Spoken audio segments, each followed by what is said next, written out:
Flawless. I don't know if you need this. I probably should. Lights. Yeah. Light sources are great. Stream really said bye, and it's back. No. And it's back. No. A fucking ad. Hey, those ads pay for our shit. It's okay. It is okay. You know what? I realize now. That was a flag. I realize now that we have a button that we can press to make ads go. And maybe we should press that button more often. Fuck me. And then maybe we would make more money. Yeah, this is not an attack. It's not. We need to get things It's not. It's not. It's not. We got bills. We got bills and shit. Twitch hates me. This is what I get for being a broke bitch. Oh, Scorpio. And we have audio. Okay. How did this fucking glove go on again? I haven't worn this cosplay in a couple Since we years. actually like went to a thing. Yeah. It's a good one though. When is the last time? I don't remember. I can't remember the last time I wore this one. I think it was something fun. It wasn't just like AE. No. I don't think it was just AE. Okay. Okay. Try refreshing. Wait, I have no stream? Uh-oh. Yeah, refresh. Refresh, Mr. Paul. Refresh. Oh shit, we left all the lights on in the kitchen. No. We left all the lights on. I was trying to refresh. It wasn't showing up on my home screen, but I'm back now. Okay.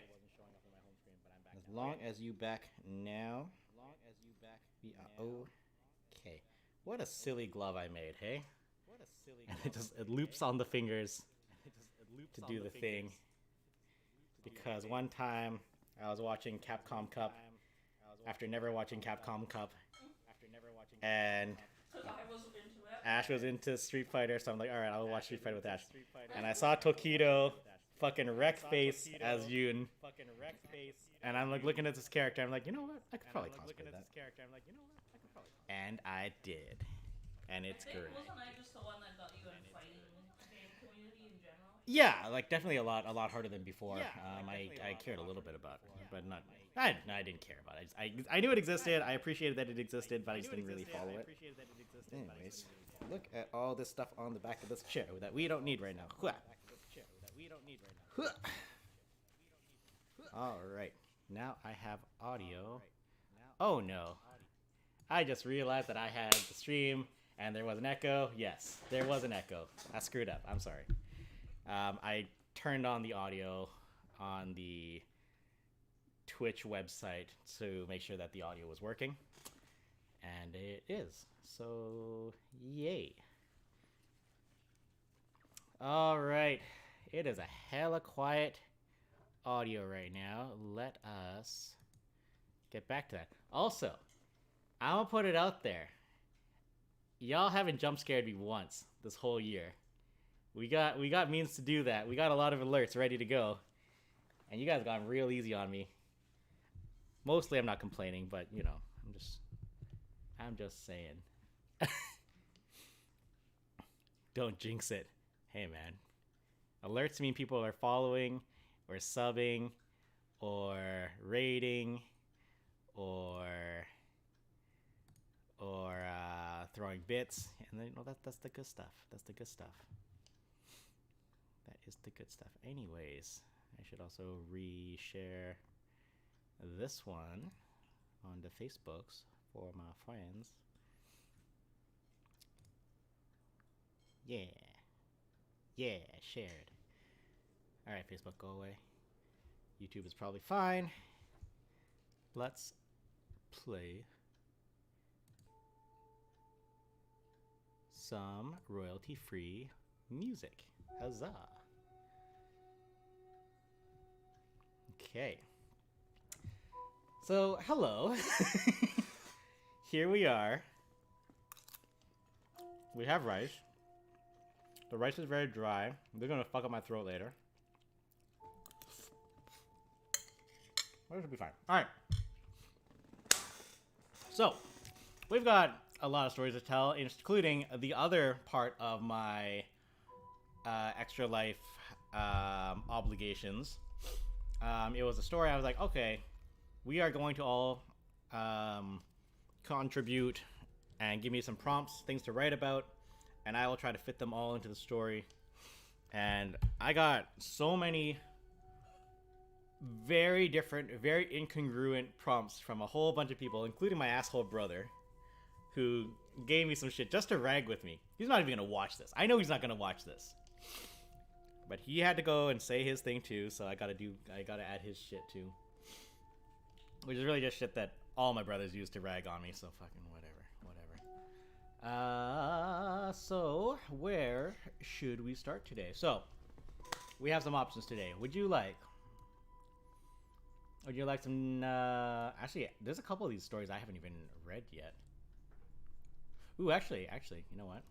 Scorpio, since you are here, I'm gonna start with this one, which I guess I can queue them all up, hey? I can queue these all up. Since you're here, Scorpio, I'm gonna start with this one. What is this called? This is a story by a person. Let's see.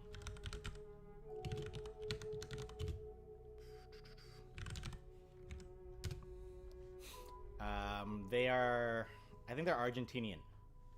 So this was this was originally written in Spanish, and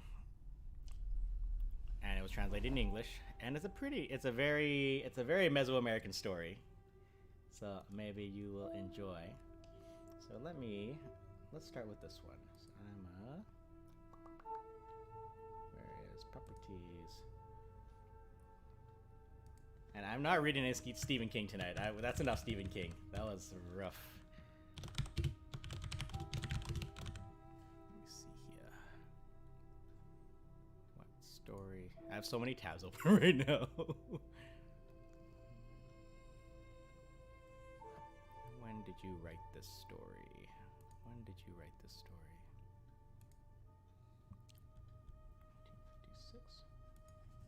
1956.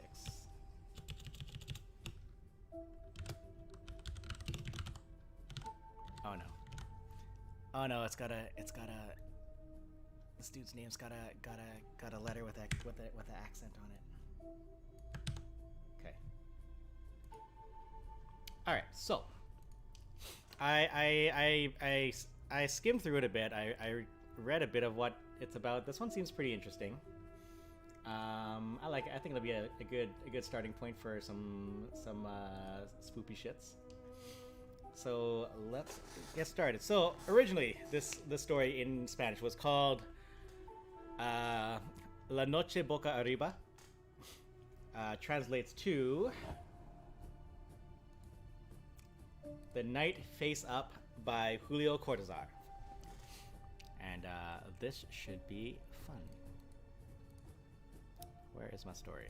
There's my story. That is small. Okay. Y'all ready? Round two. Let's go.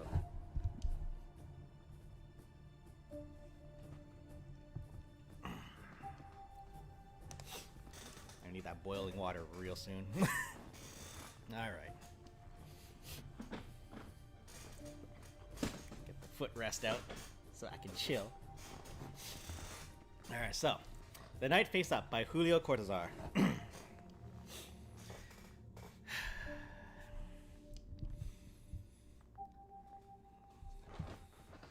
And they went out in certain seasons to hunt enemies. They called it La Guerra Florida.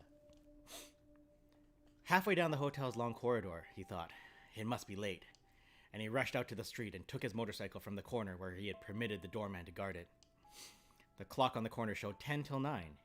He would arrive to where he was going with time to spare. The sun filtered through the tall buildings downtown, and he, to himself, he had no name, he went on thinking, rode the motorcycle, savoring the ride. The motorcycle rumbled between his legs, and a fresh breeze toyed with his pant cuffs. He passed the ministries, the red, the white, and the string of businesses with brilliant windows on Central Avenue. Now he entered the most pleasant part of his trajectory, the true ride. A long street lined with trees, with little traffic, and plenty of villas that let their gardens grow to the sidewalks, barely separated by low hedges. Perhaps a little distracted, but speeding to the right as he was directed, he allowed himself to be lifted by the transparency, by the light edginess of that hardly begun day. Perhaps his involuntary relaxation impeded him from preventing the accident. When he saw that the woman who was stopped on the corner launched out into the intersection despite the green lights, it was already too late for simple solutions. He braked by foot and by hand, running off course to the left. He heard the woman scream, and together with the blow he lost his vision, as if knocked out. He came to sharply. 4 or 5 young men were pulling him from under the motorcycle. He tasted salt and blood. His knee hurt, and when they lifted him, he shouted because he couldn't stand pressure on his right arm. Voices that didn't seem to belong to the faces that were suspended over him encouraged him with jokes and assurances. His only relief was in hearing confirmation that the right of way had been his. He asked for the woman, trying to hold down the nausea that was advancing on his throat. As they carried him face up to a nearby pharmacy, he saw that the perpetrator of the accident had nothing more than scrapes on her legs. It barely caught you, but the crash made him fly off the bike on his side. Opinions, accounts, slowly. Bring him in on his back. That's good. And someone with a white coat who brought him something that dulled the pain in the half light of a small neighborhood pharmacy. The ambulance arrived in 5 minutes, and they lifted him into it on a soft stretcher on which he could lie as he pleased. With all lucidity, but knowing that he was under the effects of a terrible shock, he sighed at the policeman who he signed at the policeman who accompanied him. His arm almost didn't hurt. Blood from a cut on his eyebrow dripped blood all over his face. He licked his lips a few times to taste it. He felt good. It was an accident, bad luck. A few weeks of keeping still and nothing more. The officer told him the motorcycle didn't look too wrecked. Naturally, he said, as if I was tied on top of it. The two laughed, and arriving at the hospital, the officer gave him his hand and wished him luck. The nausea was slowly coming back as they wheeled him in on a stretcher to a wing at the far end of the hospital, passing under trees filled with birds. He closed his eyes and wished he was asleep or put under. But they finally brought him into a room that smelled of hospital, where he filled out a record, took off his clothes, and put on a long grayish gown. They carefully moved his arm so it wouldn't hurt him. The nurses joked the whole time, and if it hadn't been for the stomach contractions, he would have felt very good, almost content. They carried him to the radiography room, and 20 minutes later, with the already damp sheet placed over his chest like a black tombstone, he moved to the operating room. Someone dressed in white, tall and thin, approached him and examined the radiography results. Feminine hands accommodated his head, and he perceived that they were moving him from one stretcher to another. The man in the white approached him once more, smiling, with something that glinted in his right hand. He patted his cheek and gave a signal to someone standing behind. It was a curious dream because it was full of smells, and he never dreamed smells. First, the smell of a swamp, since at the right of the road lay a marsh, quagmires from which no one had ever returned. But the smell stopped, and in its place came a dark and complex fragrance like the night, through which he was fleeing the Aztecs. And it was so natural. He had to flee the Aztecs, who were on a hunt for men, and his only chance was to hide himself in the densest part of the jungle, taking care not to separate himself from the narrow road that only they, the Motecas, knew. The smell tortured him most, as if even in the absolute acceptance of the dream, something rebelled against it which was not habitual, which until now hadn't participated in the game. It smells like war, he thought, instinctively fingering the stone dagger that was stuck in his belt. A sudden noise made him duck and left him immobile, trembling. To be afraid wasn't strange. Fear abounded in his dreams. He waited, covered by the branches of a bush in the starless night. Far off, probably from the other side of the large lake, they would be burning bonfires. A reddish gleam rose in that part of the sky. The noise didn't repeat. It had sounded like a broken branch, maybe from an animal that had escaped the smell of war, like him. He straightened slowly, sniffing the air. He heard nothing, but the fear remained like the smell, that sweet incense of the Guerra Florida. The Guerra Florida, he says. He had to continue to get to the heart of the jungle, avoiding those swamps. Cautiously, ducking at every instant to touch the ground that was harder than the road, he took a few steps. He wanted to break into a run, but the quagmires pulsed at his side. Following the path in shadows, he slowly resumed the flight. Then he was hit by a blast of the horrible smell he feared most, and desperately leapt forward. "He's going to fall from the bed," the nurse said from his side. "Don't jump so much, friend." He opened his eyes, and it was late, with the sun already low in the windows of the large room. While he tried to smile at the person next to him, he peeled himself almost physically from the latest vision of the nightmare. His arm, casted, hung from an apparatus of weights and pulleys.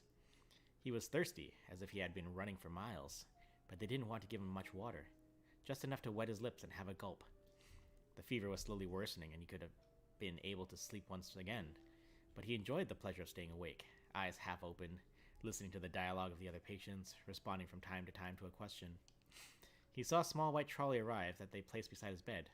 A blonde nurse rubbed the fronts of his legs with alcohol, and they stuck him with that fat needle connected to a tube that led to a bottle filled with opaline liquid. A young doctor came with a leather and metal apparatus that he adjusted on his arm to verify something. Night fell, and the fever softly dragged him into a state in which things had a relief, as if seen through the opera glasses, were real and sweet, and at the same time lightly repugnant. Like watching a boring movie and thinking that nevertheless the street would be worse. And there he remained. Cody, I can't.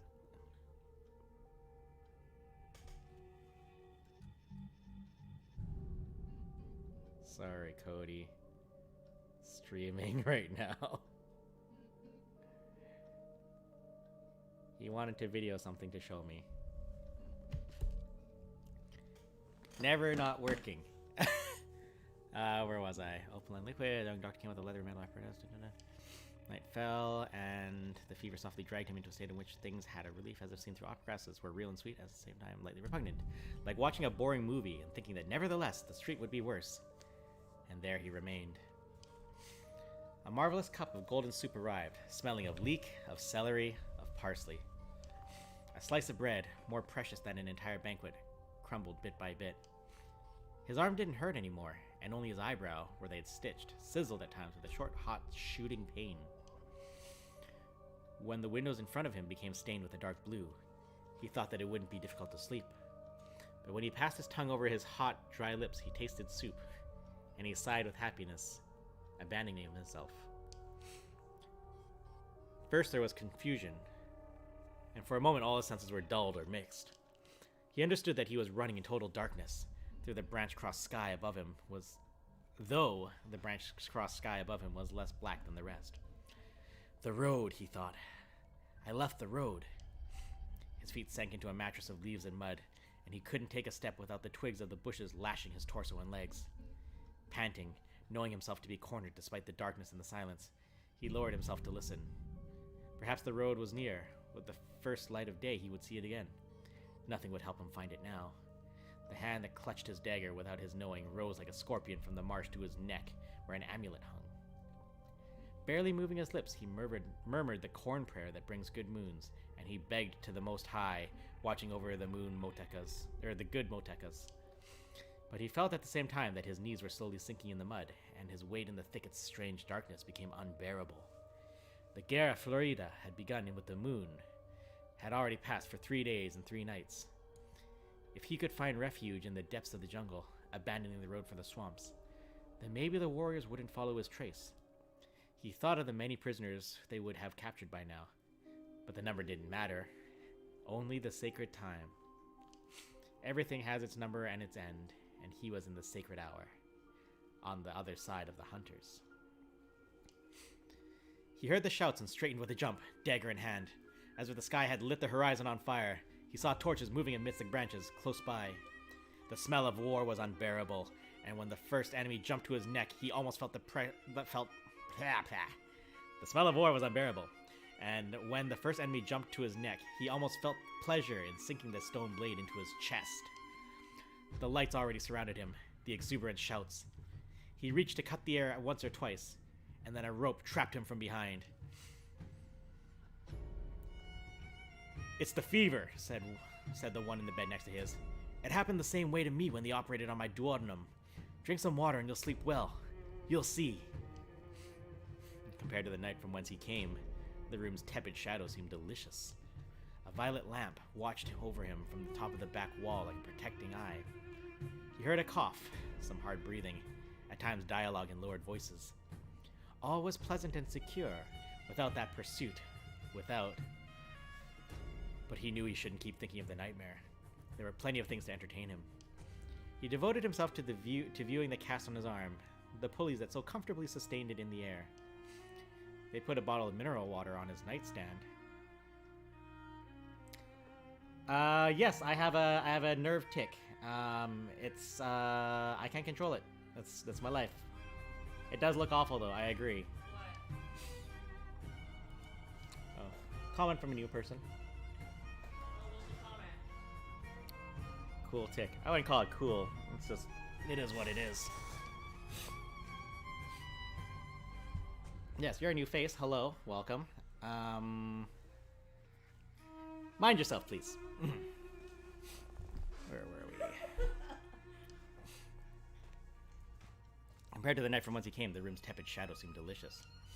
A violet lamp watched over him from the top of the back wall like a protecting eye. He heard a cough, some hard breathing, at times dialogue in lowered voices. All was pleasant and secure, without that pursuit, But he knew he shouldn't keep thinking of the nightmare. There were plenty of things to entertain him. He devoted himself to viewing the cast on his arm, the pulleys that so comfortably sustained in the air. They had put a bottle of mineral water on his nightstand. He drank straight from the bottle, greedily. Now he could distinguish from the forms in the room, the 30 beds, the cabinets with windows. He must have no longer had such a fever. His face felt cool. His eyebrow hardly hurt, as if the pain were a memory. He saw himself leave the hotel once again, taking the motorcycle. Who would have thought it would end like this? He tried to focus on the moment of the accident, and it made him angry to realize that there was only a hole, a space he couldn't manage to refill. Between the crash and the moment in which they had lifted him from the ground, his fainting or whatever, it was allowed him to see nothing. And at the same time, he sensed that this hole, this nothing, had lasted for an eternity. No, not even for time. It was more as if he had passed through something in that hole or covered immense distances. The shock, the brutal hit against the pavement. By all means, he had felt something near relief when he left that black well as the men lifted him from the ground. With the pain in his arm, the blood from his parted eyebrow, his knee contusion, with all of this, a relief upon returning to the day and feeling supported and attended to. And it was strange. He would ask the doctor sometime. Now the dream was beginning to gain on him, to throw him slowly down. The pillow was so soft, and the freshness of the mineral water was feverish in his throat. Maybe he could truly sleep, without the accursed nightmares. The lamp's violet light from above darkened little by little.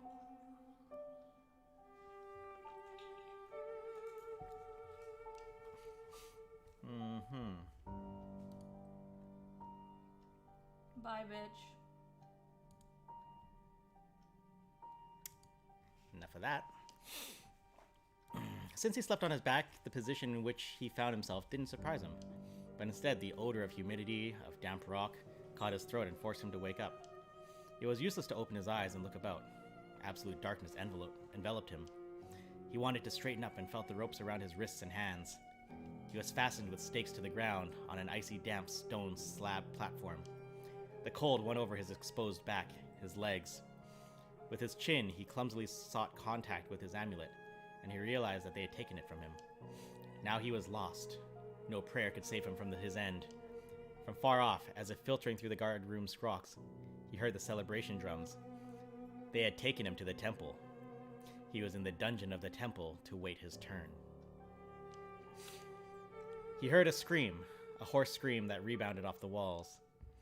Another scream, ending in a groan. It was he who screamed in the shadows. Screamed because he was alive. All his body defended itself with that scream from what was to come, from the inevitable end. He thought of his companions who would be his companions who would be filling other cells, and of those who were already ascending the sacrificial steps. He screamed again, suffocatedly. He almost couldn't open his mouth. His jaws were stiff, yet at the same time rubbery, and they opened slowly, with with an interminable effect. The squeak of the bolt struck him like a whip. He convulsed, writhing. He fought to free himself of the cords that sank into his flesh. His right arm, the stronger, lashed about until the pain became intolerable and he had to cede. He saw the double door open, and the fumes of the torches reached him before their light. Barely vestured with the ceremonial loincloths, the priest's acolytes approached him glaring with despise. The lights reflected off their sweaty torsos, off their black hair full of feathers. They eased the ropes, and in their place they clutched him with hot hands, hard like bronze. He felt himself be lifted, always face up, dragged by the 4 acolytes that carried him to the passageway. The torch holders were ahead, vaguely lighting the damp-walled corridor and its roof, so low that the acolytes had to duck their heads. Now they carried him. They carried him. It was the end. Face up, a foot away from the ceiling of the hot rock that at moments was illuminated by the reflection of a torch. As soon as the roof gives way to stars, and the great stairway lit with screams and dances rises up above me, it will be the end. The passageway never ended, but still would end. And again he smelled the fresh air, full of stars. But still no, they went on carrying him endlessly into the red half-light, tugging him brutally. And he didn't want them to, but how they had impeded him by taking the amulet that was his true heart, the center of his life. He passed with a jump back to the night of the hospital, to the sweet high ceiling, to the soft darkness that surrounded him. He thought he must have screamed, but those around him slept silently. On his nightstand, the bottle of water had developed some bubbles that looked translucent against the bluish shadows from the windows. He gasped, searching for relief for his lungs, searching to forget those images that remained pegged to his eyelids. Each time he closed his eyes, they reformed instantly, and he straightened out, terrified but at the same time elated with the knowledge that he was awake, that his wakefulness protected him, that it would soon be morning with the blessed deep sleep that is meant to be had at that hour, without images, without anything. It was difficult to keep his eyes open. The drowsiness was stronger than he. He made one last effort. With his good hand, he weakly reached toward the bottle of water. He wasn't able to grab it. His fingers closed. Ah! Sup? Oh, it's doing random stuff. Sup, buddy? Thank you for taking care of the comments. Yes, they were quite uncalled for. I agree. Where was I? He's falling asleep. He doesn't want to fall asleep. Each time he closes his eyes, every falling asleep. Terrified. Say again? I know it's getting cold. One.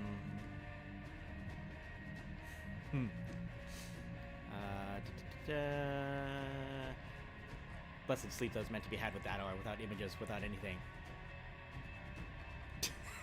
Jay's really screamed in lowercase. Yeah.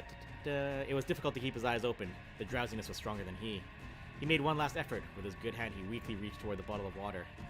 He wasn't able to grab it. His fingers closed around a space that was again black, and the passageway went on interminably, rock after rock, with sudden reddish flares. And he, face up, groaned dimly because the roof was ending. It lifted, opening like a shadowy mouth, and the acolytes straightened, and a waning moon from above fell on his face where his eyes didn't want to see it. Desperately, he closed them and opened them, hoping to pass to the other side, to discover again the protective ceiling of the room. And each time he opened them, it was the night and the moon once again. As they climbed the stairway, now with his head hanging down, and at the top were the bonfires, the red columns of perfumed smoke. And suddenly he saw the red rock, brilliant with dripping blood, and his feet, the swinging of the feet of the sacrificed, which they dragged in order to throw him rolling down the stairway on the north. With one last hope, he parted his eyelids, groaning to wake up. For a second he thought he had achieved it, because once again he was immobile in his bed, safe from the swinging with his head propped up. But it smelled of death, and when he opened his eyes, he saw the bloody figure of the high priest that came toward him with a stone knife in his hand. He was able to shut his eyelids once more, but now he knew that he would not wake, that he was awake, that the marvelous dream had been the other, absurd like all dreams, A dream in which he had ridden the strange avenues of an astonishing city, with red and green lights that burned with neither flame nor smoke, with an enormous metal insect that buzzed beneath his legs. In the infinite lie of that dream, they had also lifted him from the floor. Someone had also cut him with a knife in his hand, with him face up with his eyes shut in the midst of the fires.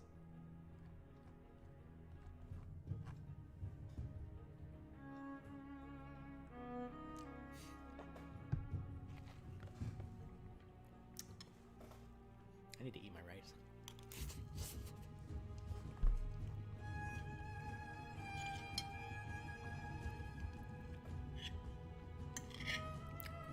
So that was a fun one.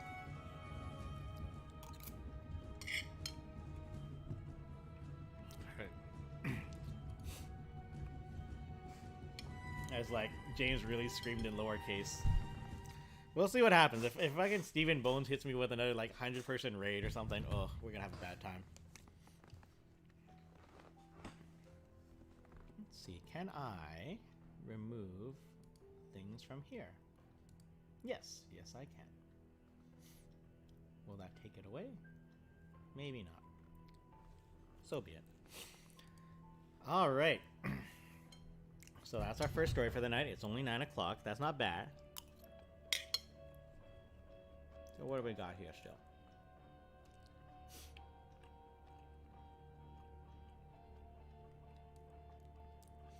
I mean this in the best way possible. Whenever you drink wine, you do a face like the smug cat with the knife meme. Do I actually? Interesting. I did not know that.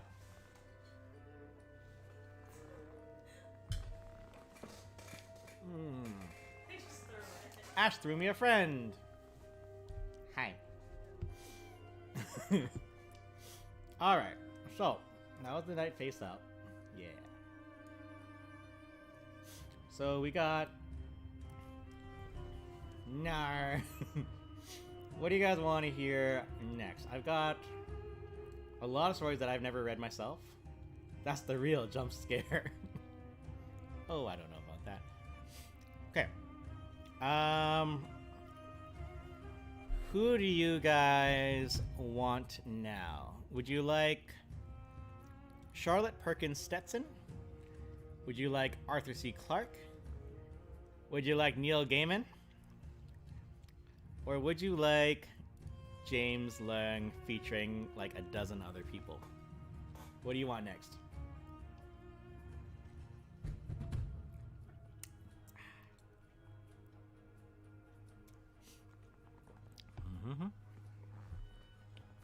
What you guys want? Comment below. Arthur guy.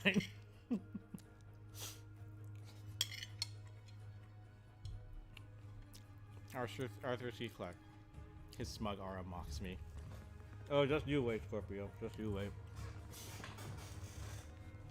Arthur C. Clarke. If he is the Arthur C. Clarke, I think he is. He's the one that wrote Hitchhiker's Guide, I think. Did he? Baby Yoda.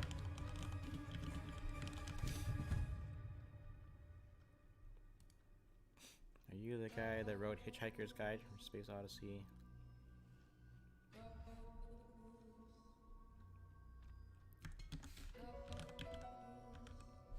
No, not Hitchhikers. Get Arthur C. Clarke, right? He co-wrote the screenplay for 2001: Space Odyssey. Oh shit. Okay. Okay. Yeah. No, he was famous. Sir Arthur Charles Clarke. Oh, he's English. Okay. All right. So let's do it. What do I need to do? I need story title, and we're gonna put that away, and then I'm gonna go in. Change what it says.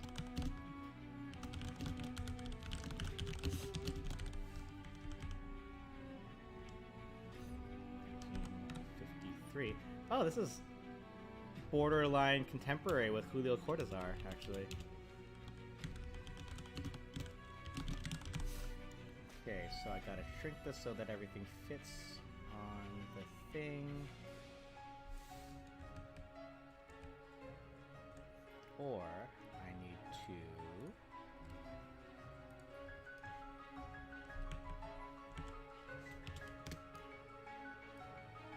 That works. Alright, so this one,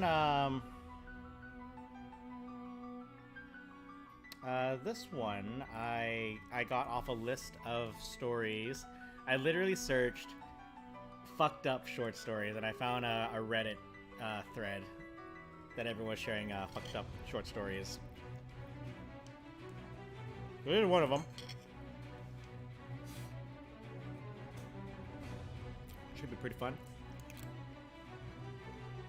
I'll try to use this right really quickly.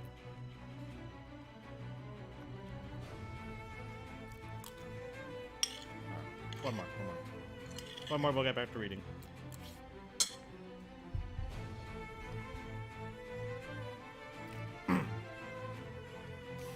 Also just question, how is the music volume? Is the music volume pretty good? Oh, that's why. That's why we're talking about Baby Yoda. I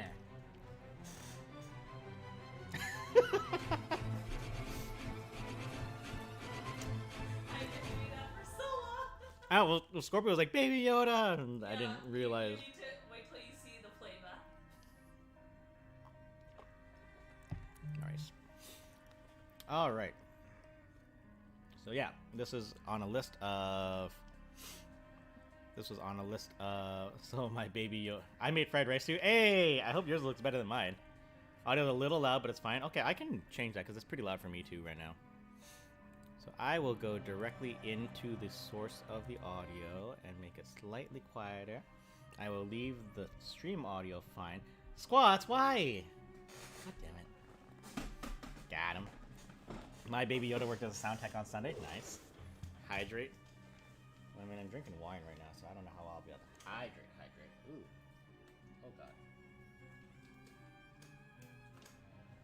Oh, boy. And then a piece of the floor came off. Oh, dear. Oh, dear. 10. Okay. Hydrate with wine. Hydrate. Hydrate. These things always ride off. You guys got to tug them back down. All right. Are we ready? We ready for round 2? This one should be a bit shorter. Not that the other one was especially long. I mean, it's about the same. Alright, so Arthur C. Clarke, who co-wrote the 2001 Space Odyssey. And today we are reading The 9 Billion Names of God by Arthur C. Clarke.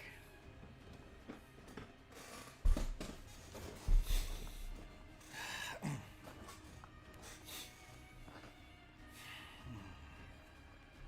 should take off this wig at this point. No one's looking at it anymore.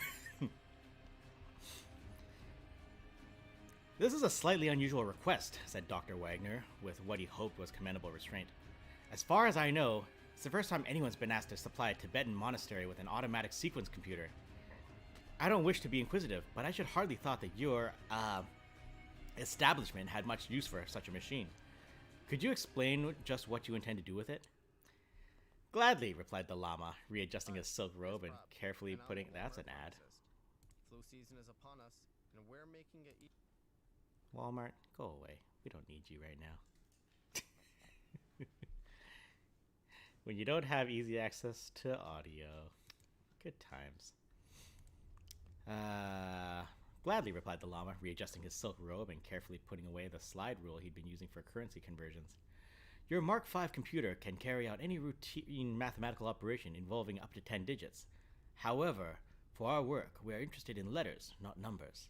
As we wish you to modify the output circuits, the machine will be printing words, not columns of figures. I don't understand. This is a project on which we have been working for the last 3 centuries, since the Lamasery was founded, in fact.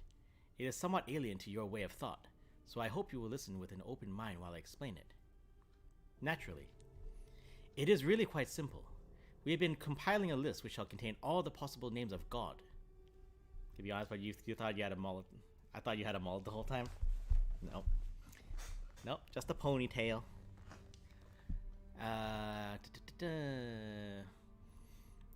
This is a project in which we have been working for the last 3 centuries, since the Lamasery was founded, in fact. It is somewhat alien to your way of thought, so I hope you will listen with an open mind while I explain it. Naturally. It is really quite simple. We've been compiling a list which shall contain all the possible names of God. I beg your pardon? We have reason to believe, continued the Lama imperturbably, that is an amazing word, that all such names can be written with not more than 9 letters in an alphabet we have devised. And you have been doing this for 3 centuries? Yes. We expected it would take us about 15,000 years to complete the task. Oh, Dr. Wagner looked a little dazed. Now I see why you wanted to hire one of our machines. But exactly what is the purpose of this project? The Lama hesitated for a fraction of a second, and Wagner wondered if he had offended him. If so, there was no trace of annoyance in the reply. Call it ritual if you like, but it's a fundamental part of our belief. All the many names of the Supreme Being, God, Jehovah, Allah, and so on. They are only man-made labels. There is a philosophical problem of some difficulty here, which I do not propose to discuss, but somewhere among all the possible combinations of letters which can occur are what one may call the real names of God. By systematic permutations of letters, we've been trying to list them all. I see. You've been starting at A and working up to Z. He's probably American. We'll say he's American. And working up to Z. Exactly. Though we use a special alphabet of our own. Modifying the electromatic typewriters to deal with this is, of course, trivial. A rather more interesting problem is that of devising suitable circuits to eliminate ridiculous combinations. For example, no letter must occur more than 3 times in succession. 3? Surely you mean 2. 3 is correct. I am afraid it would take too long to explain why, even if you understood our language. I'm sure it would, said Wagner hastily. Go on. Luckily, it will be a simple matter to adapt your automatic sequence computer for this work, since once it has been programmed properly, it will permute each letter in turn and print the result. What would have taken us 15,000 years, it will be able to do in 1,000 days. Dr. Wagner was scarcely conscious of the faint sounds from the Manhattan streets far below.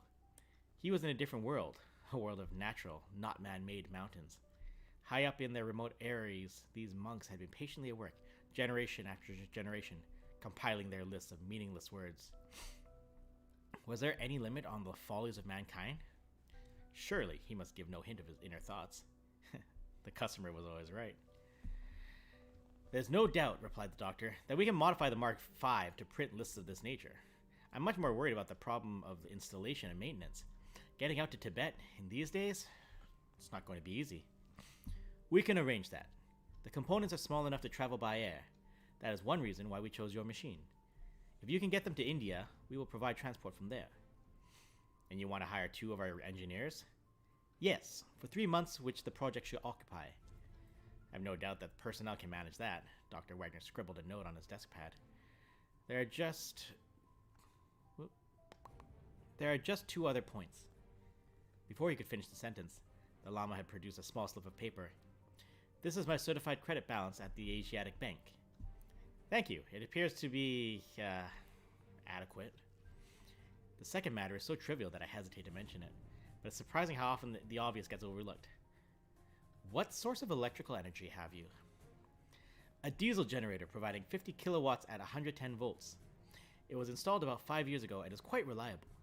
It's made life at the Lamasery much more comfortable, but of course it was really installed to provide power for the motors driving the prayer wheels. Of course, echoed Dr. Wagner. I should have thought of that. The view from the parapet was vertiginous. The view from the parapet was vertiginous. But in time, one gets used to anything. After 3 months, George Hanley was not impressed by the 2,000-foot swoop in the abyss or the remote checkerboard of fields in the valley below. He was leaning against the wind-smoothed stones and staring morosely at the distant mountains, whose names he had never bothered to discover. This, thought George, was the craziest thing that had ever happened to him. Project Shangri-La, some wit at the labs had christened it. For weeks now, Mark V had been churning out acres of sheets covered with gibberish. Patiently, Inexorably, the computer had been rearranging letters in all their possible combinations, exhausting each class before going on to the next. As the sheets had emerged from the electromatic typewriters, the monks had carefully cut them up and pasted them into enormous books. In another week, heaven be praised, they would have finished.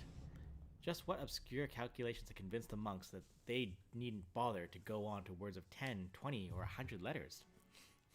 George didn't know. One of his recurring nightmares was that there would be some change of plan and the High Lama, whom they'd naturally called Sam Jaffe, though he didn't look a bit like him, would suddenly announce that the project would be extended to approximately 2060 AD. They were quite capable of it. George heard the heavy wooden door slam in the wind as Chuck came out into the parapet beside him. As usual, Chuck was smoking one of the cigars that made him so popular with the monks, who, it seemed, were quite willing to embrace all the minor and most of the major pleasures of life. That was the one thing in their favor. They might be crazy, but they weren't blue noses. Those frequent trips they took down to the village, for instance. Listen, George, said Chuck urgently, I've learned something that means trouble. What's wrong? Isn't the machine behaving? That was the worst contingency George could imagine. It might delay his return, than which nothing could be more horrible. The way he felt now, even the sight of a TV commercial would seem like manna from heaven. At least it would be some link from home. No, it's nothing like that. Chuck settled himself on the parapet, which was unusual, because normally he was scared of the drop. I've just found out what this is all about. What do you mean? I thought we knew. Sure, we know what the monks are trying to do, but we didn't know why. It's the craziest thing. Tell me something new, George. Tell me something new, growled George. But old Sam's just come clean with me. You know the way he drops in every afternoon to watch the sheets roll out? Well, this time he seemed rather excited, or at least as near as he'll ever get to it. When I told him we were on the last cycle, he asked me in that cute English accent of his if he'd ever wondered what they were trying to do. I said, sure, and he told me. Go on, I'll buy it. Well, they believe that when they have listed all his names, and they reckon that there are about 9 billion of them, God's purpose will have been achieved. The human race will have finished what it was created to do, and there won't be any point in carrying on. Indeed, the very idea is something like blasphemy. Then what do they expect us to do? Commit suicide? There's no need for that. When the list's completed, God steps in and simply winds things up. Bingo. Oh, I get it. When we finish our job, it will be the end of the world. Chuck gave a nervous little laugh. That's just what I said to Sam. And do you know what happened? He looked at me in a very queer way, like I'd been stupid in class, and said, "It's nothing as trivial as that." George thought this over for a moment. "That's what I call taking the wide view," he said presently. "But what do you suppose he should do about it? I don't see that it makes the slightest difference to us. After all, we already knew that they were crazy." "Yes, but don't you see what may happen? When the list's complete and the last trump doesn't blow, or whatever it is that they expect, we may get the blame. It's our machine they've seen using. It's our machine they've been using. I don't like the situation one little bit." "I see," said George slowly. "You've got a point there. But this sort of thing's happened here before, you know. When I was a kid down in Louisiana, we had a crackpot preacher who said the world was going to end next Sunday. Hundreds of people believed him. He even sold their homes. Yet nothing happened. They didn't turn nasty, as you'd expect. They just decided that he'd made a mistake in his calculations and went right on believing. I guess some of them still do. Well, this is in Louisiana, in case you hadn't noticed. There are just 2 of us and hundreds of these monks. I like them, and I'll be sorry for old Sam when his life work backfires on him. But all the same, I wish I was somewhere else. I've been wishing that for weeks. But there's nothing we can do until the contract's finished and the transport arrives to fly us out." "Of course," said Chuck thoughtfully. "We could always try a bit of sabotage." "Like hell we could. That would make things worse." "Not the way I meant. Look at it like this. The machine will finish its run 4 days from now, on the present 20 hours a day basis. The transport calls in a week. Okay, then all we need to do is find something that wants replacing during one of the overhaul periods. Something that will hold up the works for a couple of days. We'll fix it, of course, but not too quickly. If we time matters properly, we could be down at the airfield when the last name pops out of the register. They won't be able to catch us then. I don't like it, said George. It'll be the first time I ever walked out on a job. Besides, it would make them suspicious. No, I'll sit tight and take what comes. I still don't like it, she said 7 days later, as the tough little mountain ponies carried them down the winding road. And don't you think I'm running away because I'm afraid? I'm just sorry for those poor old guys up there, and I don't want to be around when they find out what suckers they've been. Wonder how Sam will take it. It's funny, replied Chuck, but when I said goodbye, I got the idea he knew we were walking out on him. That he didn't care because he knew the machine was running smoothly and that the job would soon be finished. After that, well, of course for him there, just isn't any after that. Isn't any, yeah. George turned in his saddle and stared back up at the mountain road. This was the last place from which one could get a clear view of the Lamasery. The squat, angular buildings were silhouetted against the afterglow of the sunset. Here and there, lights gleamed like portholes on the side of an ocean liner. Electric lights, of course, sharing the same circuit as the Mark V. How much longer would they share it, wondered George. Would the monks smash up the computer in their rage and disappointment? Or would they just sit down quietly and begin their calculations all over again? He knew exactly what was happening up on the mountain at this very moment. The High Lama and his assistants would be sitting in their silk robes, inspecting the sheets as the junior monks carried them away from the typewriters they pasted them into the great volumes. No one would be saying anything.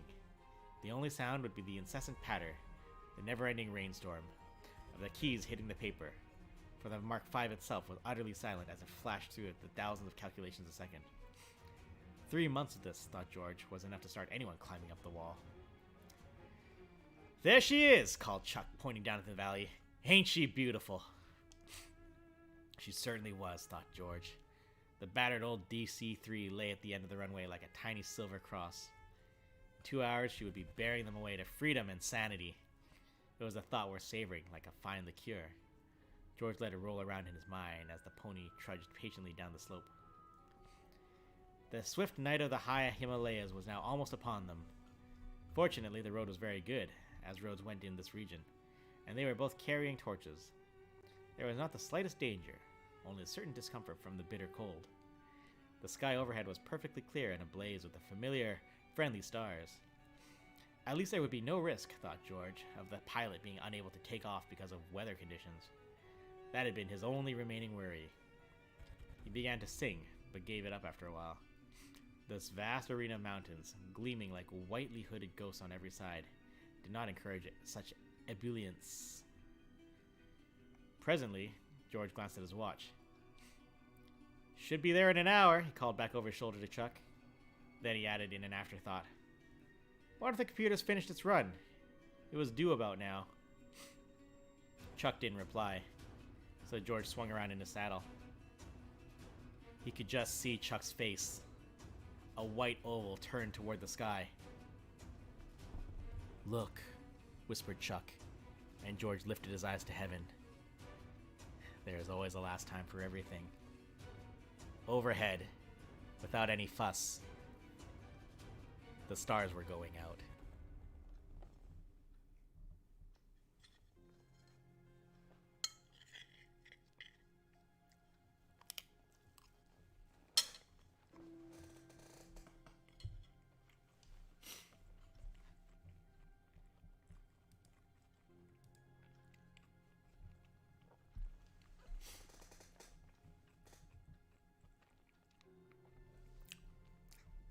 Ooh, you know they did.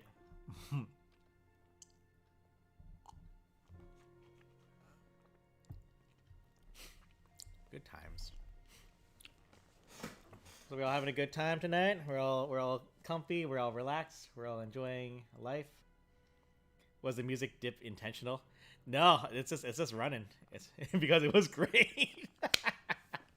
It was pretty good. Also, my head is itchy. So, I think I'm gonna take off my wig. You're gonna take off your weave? Yeah. But that's okay, because that's what commercials are for. Yeah. I'm gonna see if we can make some money. I'll be back in like a minute, guys. Click. And for those of you who don't have ads, here's a Halloween trailer.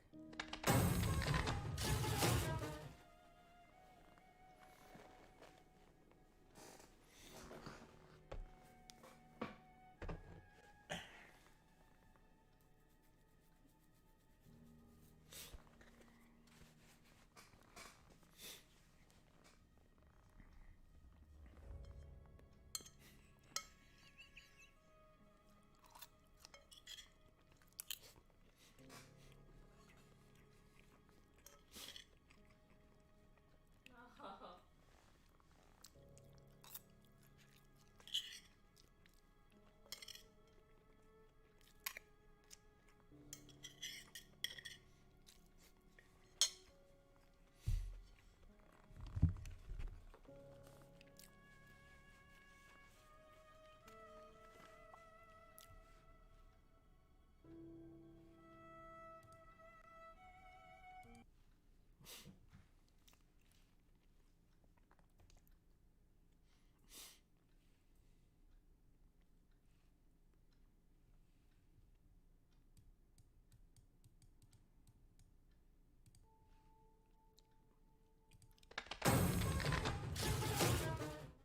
I left the background music running like a chump.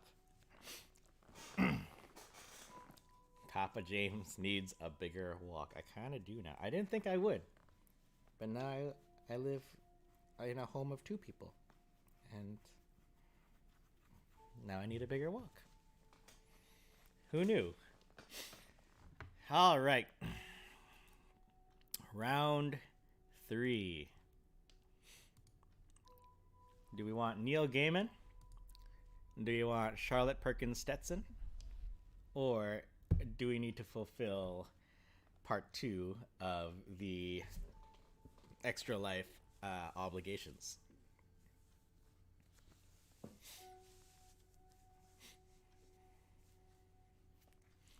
What is it gonna be?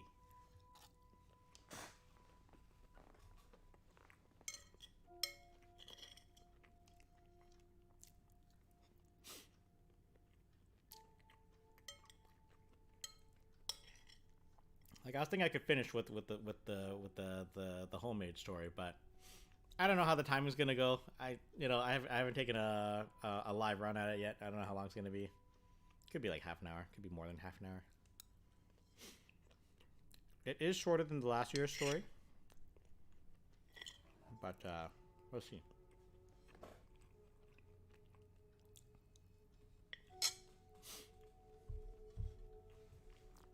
So we went for an ad and we just never came back.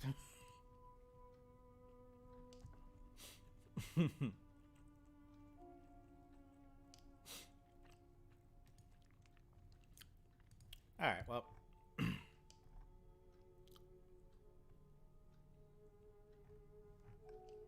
This seems pretty short, so maybe we'll do the Neil Gaiman one. It's funny, for those of you who saw our Back for Blood stream the other day, Julian, who was playing with us, actually suggested a story, and then it turned out I actually had that story queued up anyways, so that's kind of funny.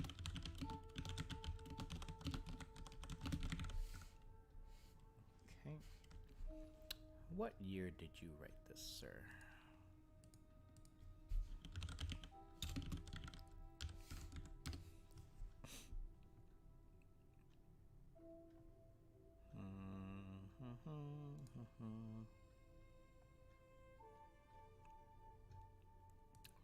When did you write this?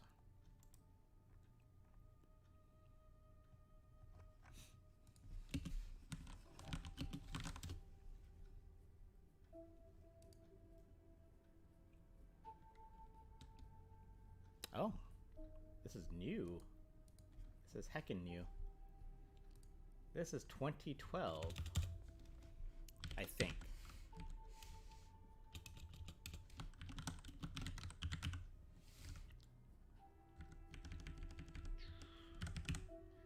So this one, all I know is that people really like it. Wait. I don't know what it's about. I don't know how it goes. But I hear nothing but good things about it, so we're gonna give it a run. So this is once again Neil Gaiman, who I've read his stuff last year. It was the really fucked up Snow White story. I love that story. I think Neil Gaiman's a great writer. He makes very good work. So tonight, I give you. Wait. There we go. Click Clack the Rattlebag by Neil Gaiman. Throw it. Now's not the time. Alright.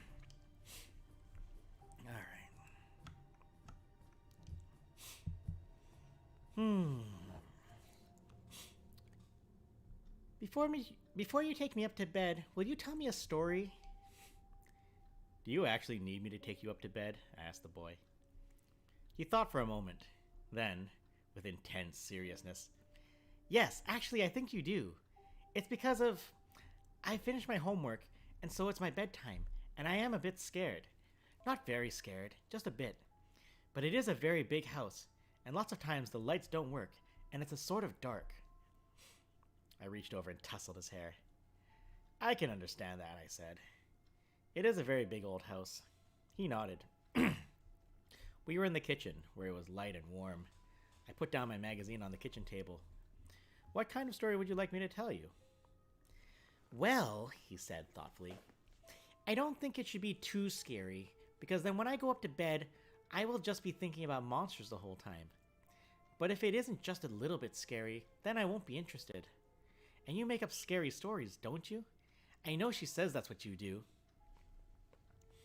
She exaggerates. I write stories, yes. Nothing that's been published yet, though. And I write lots of different kinds of stories. But you do write scary stories. Yes. The boy looked up at me from the shadows by the door where he was waiting. Do you know any stories about Click Clack the Rattlebag?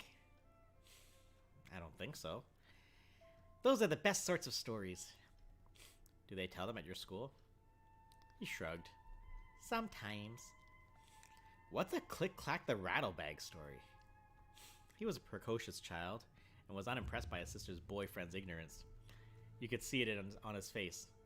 Everybody knows them. I don't. Trying not to smile. He looked at me as if he was trying to decide whether or not I was pulling his leg. He said, I think maybe you should take me up to my bedroom, and then you can tell me a story before I go to sleep. But a very not scary story, because I'll be up in my bedroom then. And it's actually a bit dark up there, too. I said, shall I leave a note for your sister, telling her where we are? You can, but you'll hear when they get back. The front door is very slammy. We walked out of the warm and cozy kitchen into the hallway of the big house, where it was chilly and draughty and dark. I flicked the light switch, but nothing happened. The bulb's gone, the boy said. That always happens. Our eyes adjusted to the shadows. The moon was almost full, and blue-white moonlight shone in through the high windows on the staircase, down into the hall. We'll be all right, I said. Yes, said the boy soberly. I am very glad you're here. He seemed less precocious now. His hand found mine, and he held onto my fingers comfortably, trustingly, as if he'd known me all his life. I felt responsible and adult. I did not know if the feeling I had for his sister, who was my girlfriend, was love. Not yet. But I liked that the child treated me as one of the family. I felt like his big brother, and I stood taller. And if there was something unsettling about the empty house, I would not have admitted it for worlds. The stairs creaked beneath the threadbare stair carpet. Click-clack, said the boy, are the best monsters ever. Are they from television? I don't think so. I don't think any people know where they come from. Mostly they come from the dark. Good place for a monster to come. Yes. We walked along the upper corridor in the shadows, walking from patch of moonlight to patch of moonlight. It really was a big house. I wished I had a flashlight. They come from the dark, said the boy, holding onto my hand. I think probably they're made of dark. And they come in when you don't pay attention. That's when they come in. And then they take you back to their... not nests. What's a word that's like nests but not? House? No, it's not a house. Lair? He was silent. Then... I think that's the word. Yes. Lair. He squeezed my hand. He stopped talking. Right. So they take the people who don't pay attention... so they don't take the people who don't pay attention to their lair. And what do they do then, your monsters? Do they suck all the blood out of you like vampires? He snorted. Vampires don't suck all the blood out of you. They only drink a little bit, just to keep them going and, you know, flying around. Click-clacks are much scarier than vampires. I'm not scared of vampires, I told him. Me neither. I'm not scared of vampires either. Do you know what click-clacks do? They drink you, said the boy. Like a Coke? Coke is very bad for you, said the boy. If you put a tooth in Coke in the morning, it will be dissolved into nothing. That's how bad Coke is for you, and why you must always clean your teeth every night. I had heard the Coke story as a boy, and had been told as an adult that it wasn't true, but was certain that a lie which promoted dental hygiene was a good lie, and I let it pass. Click-clacks drink you, said the boy. First they bite you, and then you go all ishy inside. And all your meat and all your brains and everything except your bones and your skin turns into a wet, milkshaky stuff. And then the click-clack sucks it out through these holes where your eyes used to be. That's disgusting, I told him. Did you make it up? We'd reached the last flight of stairs, all the way into the big house. No. Can't believe you kids make up stuff like that. You didn't ask me about the rattle bag, he said. Right. What's the rattle bag? Well, he said, sagely, soberly, a small voice from the darkness beside me. Once you're just bones and skin, they hang you up on a hook, and you rattle in the wind. So what do these click-clacks look like? Even as I asked him, I wish I could take the question back and leave it unasked. I thought, huge spidery creatures, like the one in the shower that morning. I'm afraid of spiders. I was relieved when the boy said, they look like what you aren't expecting, what you aren't paying attention to. We were climbing wooden steps now. I held onto the railing on my left, held his hand with my right, as he walked beside me. It smelled like dust and old wood, that high in the house. The boy's tread was certain, though, even though the moonlight was scarce. Do you know what story you're going to tell me to put me to bed? He asked. It doesn't actually have to be scary. Not really. Maybe you could tell me about this evening. Tell me what you did. That won't make much of a story for you. My girlfriend just moved into a new place on the edge of town.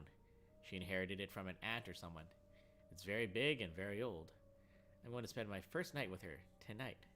So I've been waiting for an hour or so for her and her housemates to come back with the wine and an Indian takeaway. See? Said the boy. There was that precocious amusement again. But all kids can be insufferable sometimes, when they think they know something you don't. It's probably good for them. You know all that, but you don't think. You just let your brain fill in the gaps. He pushed open the door to the attic room.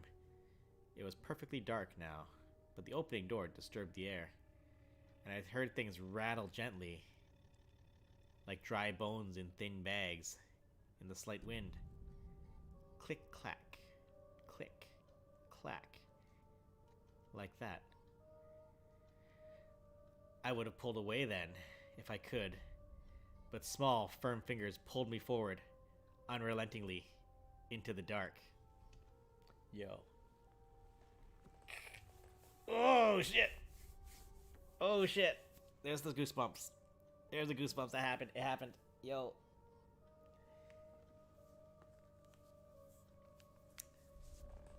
Alright, Neil Gaiman. I see you.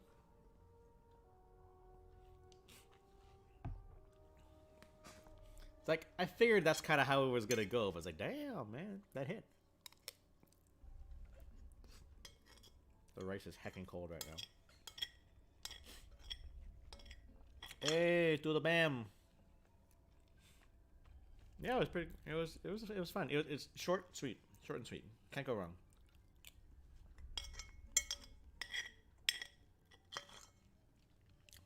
All right. 9:41. We're making good time.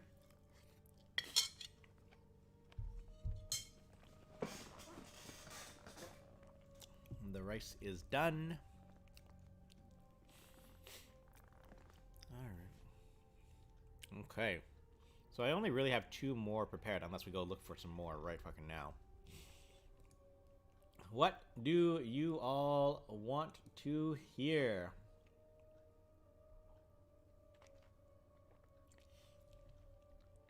I've got the self-written story that I literally finished 3 hours ago.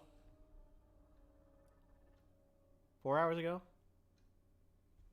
Somewhere around there. It's either that one or it is The Yellow Wallpaper by Charlotte Perkins Stetson. Whoa, I told the title already. Shit. That one's this one's another kind of short, kind of sweet, kind of not really like scary, but just kind of unnerving. Or we got the one that I had to write, which was a damn mess. What do you guys want? What do you want? What do you want? Is it time or is it not yet time?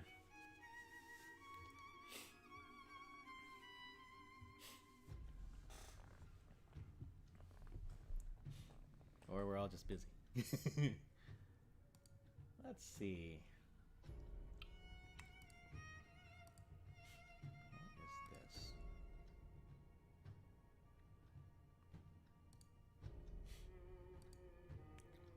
Alright. Tell you guys what.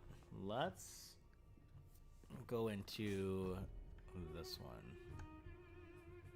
This is pretty short.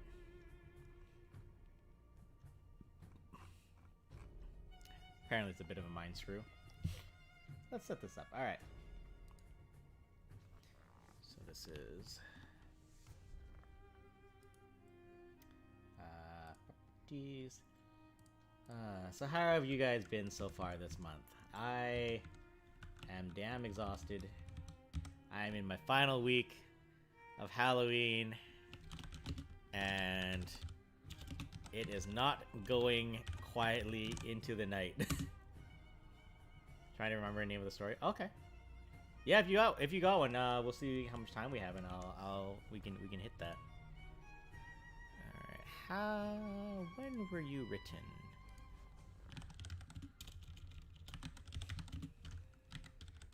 When were you written? Ooh, we going back in time with this one. 1892. Got some. This one is a bit fun. Apparently, part of its joy is as a feminist story on how women, especially back in the olden days, were not respected properly by medical types.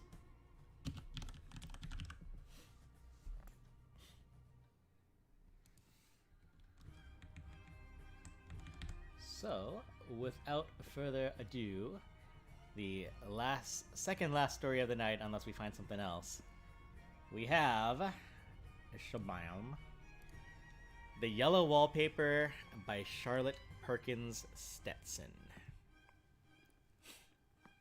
I think we're in America again. I can relax my accent voice.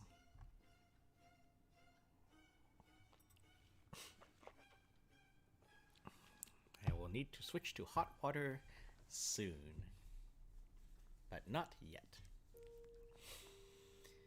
Alright. Rub the eyes. Rub the eyes on the brow. Hmm? Yeah. Just itchy. Just always itchy.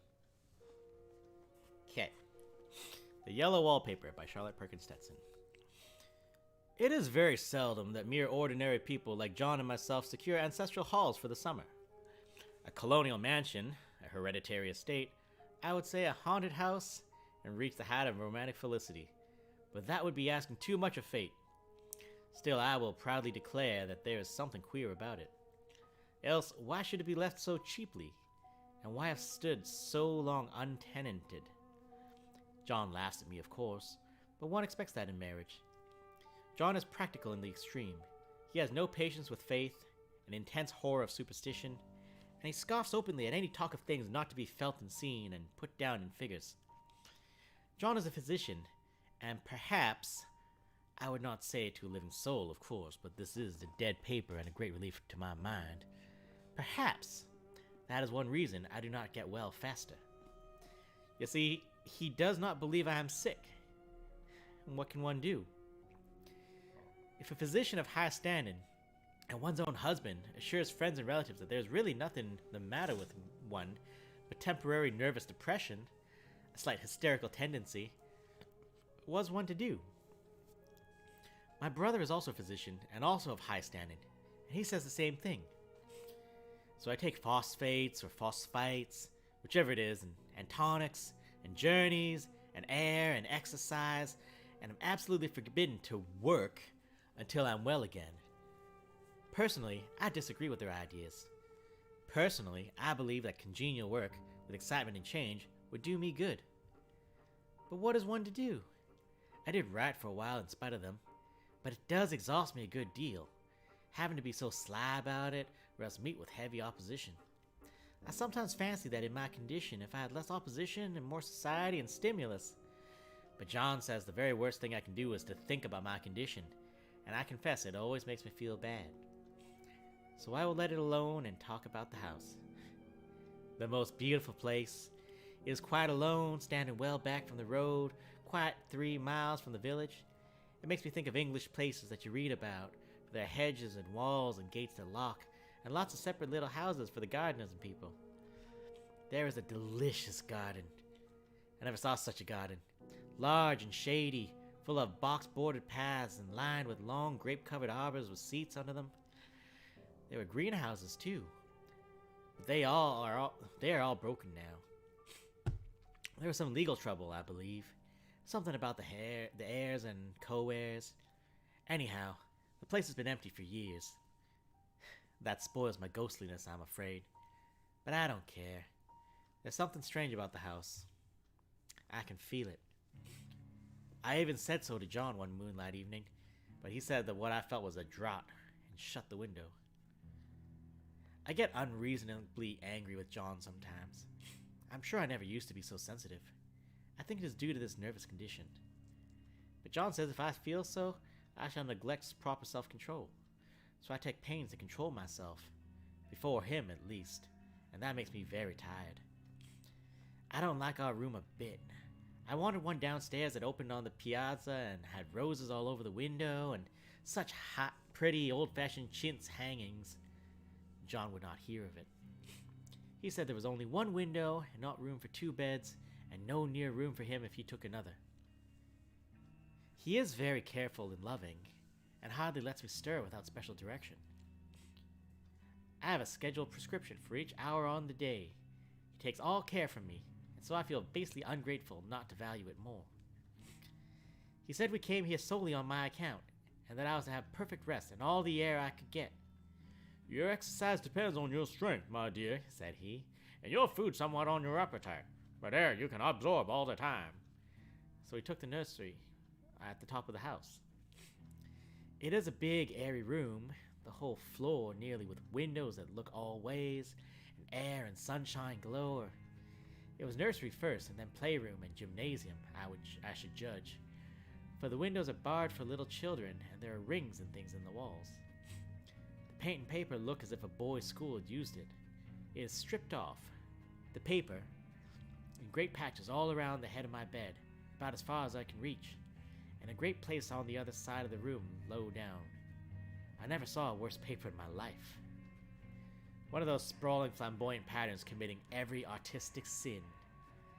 It is dull enough to confuse the eye and following, pronounced enough to constantly irritate and provoke study.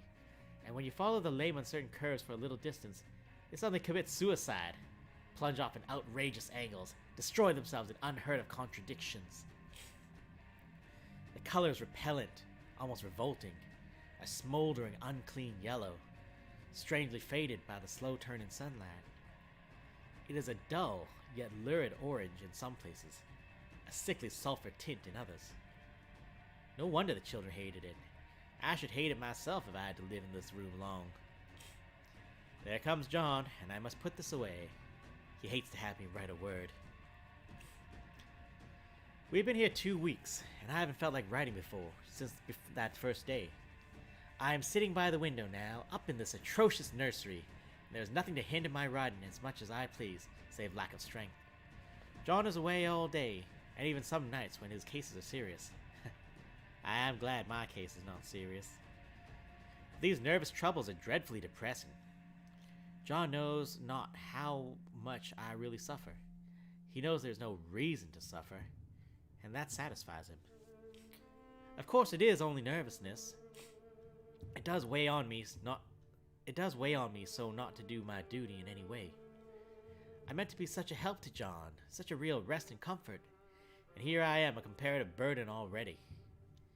Nobody would believe what an effort it is to do what little I am able, to dress and entertain and order things. It is fortunate Mary is so good with the baby, such a dear baby. And yet I cannot be with him. It makes me so nervous. I suppose John never was nervous in his life. He laughs at me so about this wallpaper. At first he meant to repaper the room, but afterwards he said that I was letting it get the better of me, and that nothing was worse from a nervous patient than to give way to such fancies. He said that after the wallpaper was changed, it would be heavy bedstead, and then the barred windows, and then that gate at the head of the stairs, and so on. You know, the place is doing you good, he said. And really, dear, I don't care to renovate the house just for a 3-month rental. Then do let us go downstairs, I said. There are such pretty rooms there. Then he took me in his arms and called me a blessed little goose, and said he would go down cellar, if I wished, and have it whitewashed into the bargain. But he is right enough about the beds and the windows and things. It is an airy and comfortable room, as anyone would need wish, and of course, I would not be so silly as to make him uncomfortable just for a whim. I'm really getting quite fond of the big room. All but that horrid paper. Out of one window I can see the garden. Those mysterious deep-shaded arbors, the riotous old-fashioned flowers, and bushes and gnarly trees. Out of another, I get a lovely view of the bay and a little private wharf belonging to the estate. There's a beautifully shaded lane that runs down there from the house, and I always fancy I see people walking in these numerous paths and arbors. But John has cautioned me not to give way to fancy in the least. He says that with my imaginative power and habit of story-making, a nervous weakness like mine is sure to lead all manner of excited fancies, and that I ought to use my will and good sense to check the tendency. So I try. I think sometimes that if I were only well enough to write a little, it would relieve the press of ideas and rest me. But I find I get pretty tired when I try. It is so discouraging not to have any advice and companionship about my work. When I get really well, John says we will ask Cousin Henry and Julia down for a long visit. But he says he would as soon put fireworks in my pillowcase as to let me have those stimulating people about now. I wish I could get better faster. But I must not think about that. This paper looks to me as if it knew what a vicious influence it had. There is a recurrent spot where the pattern lolls like a broken neck and two bulbous eyes stare at you upside down. I get positively angry with the impertinence of it and the everlastingness. Up and down and sideways they crawl, and those absurd, unblinking eyes are everywhere. There's one place where two breasts didn't match, and the eyes go all up and down the line, one a little higher than the other.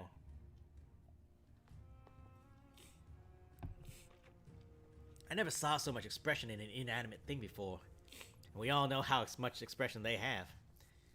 I used to lie awake as a child and get more entertainment and terror out of blank walls and plain furniture than most children could find in a toy store. I remember what a kindly wink the knobs of our big old bureau used to have. There was one chair that always seemed like a strong friend. I used to feel that if any of the other things looks too fierce, I could always hop into that chair and be safe. The furniture in this room is no worse than inharmonious, however, for we had to bring it all from downstairs. I suppose when this was used as a playroom, they used to take the nursery things out, and no wonder. I never saw such ravages as the children had made here. The wallpaper, as I said before, is torn off in spots, and it sticketh closer than a brother. They must have had perseverance as well as hatred. Then the floor is scratched and gouged and splintered. The plaster itself is dug out here and there, and this great heavy bed, which is all we found in the room, looks as if it had been through the wars. But I don't mind it a bit. Only the paper. There comes John's sister. Such a dear girl as she is, and so careful of me. I must not let her find me writing. She is a perfect and enthusiastic housekeeper. I verily believe she thinks it is the writing which made me sick. But I can write when she is out, and see her a long way off from these windows. There is one that commands the road, a lovely shaded winding road, and one that just looks off over the country. A lovely country, too, full of great elms and velvet meadows. The wallpaper has a kind of sub-pattern in a different shade, a particularly irritating one, for you can only see it in certain lights, and not clearly then. But in the places where it isn't faded, where the sun is just so, I can see a strange, provoking, formless sort of figure that seems to skulk about behind that silly and conspicuous front design. There's sister on the stairs. Well, the 4th of July is over. The people are all gone and I am tired out. John thought it might do me good to see a little company, so we just had Mother and Nellie and the children down for a week. Of course, I didn't do a thing. Jenny sees to everything now. But it tired me all the same.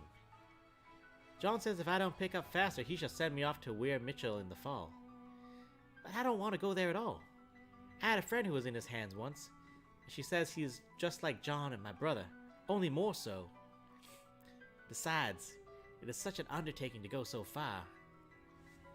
I don't feel as if it was worthwhile to turn my hand down over for anything, and I'm getting dreadfully fretful and querulous. I cry at nothing, and cry most of the time. Of course I don't when John is here, or anybody else, but when I'm alone. And I am alone a good deal just now. John is kept in town very often by serious cases, and Jenny is good and lets me alone when I want her to. So I walk a little in the garden or down that lovely lane, sit on the porch under the roses, and lie down up here a good deal. I'm getting really fond of the room in spite of the wallpaper. Perhaps because of the wallpaper. It dwells in my mind so. I lie here on this great immovable bed. It's nailed down, I believe, and follow that pattern about by the hour. Is it as good as gymnastics? It is. It is as good as gymnastics, I assure you. I start, we'll say, at the bottom, down in the corner over there where it has not been touched.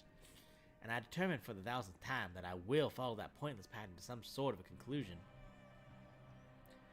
I know a little bit of the principle and design, and I know this thing was not arranged on any laws of radiation, or alternation, or repetition, or symmetry, or anything else that I've heard of. It is repeated, of course, by the breadths, but not otherwise. Looked at in one way, each breadth stands alone, the bloated curves and flourishes, a kind of debased Romanesque with delirium tremens, go waddling up and down in isolated columns of fatuity.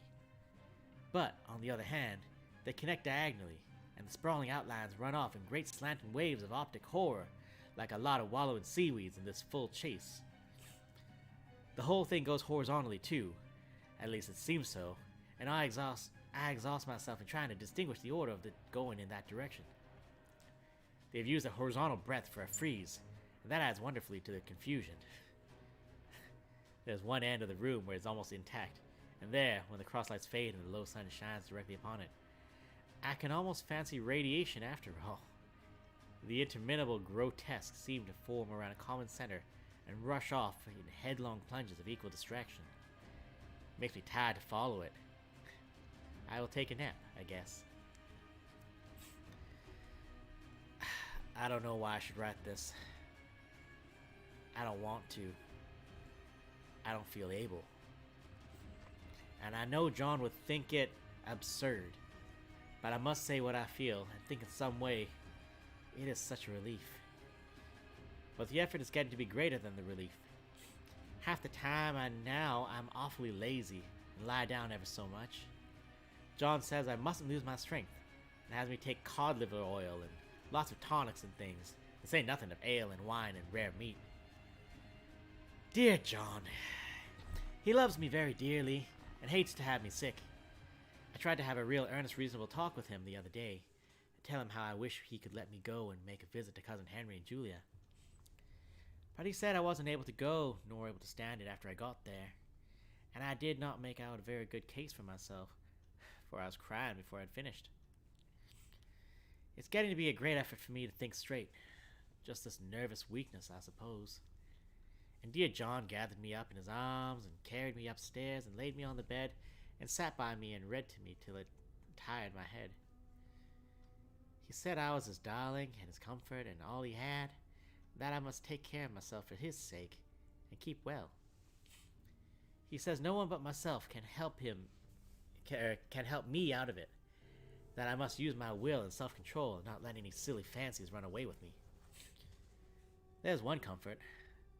The baby is well and happy, and does not have to occupy this nursery with the horrid wallpaper. If we had not used it, that blessed child would have... What a fortunate escape. Why, I wouldn't have a child of mine. An impressionable little thing, live in such a room for worlds. I never thought of it before, but it is lucky that John kept me here after all. I can stand it so much easier than a baby, you see. Of course, I never mention it to them anymore. I am too wise. But I keep watch of it all the same. There are things in the paper that nobody knows but me, or ever will. Behind that outside pattern, the dim shapes get clearer every day.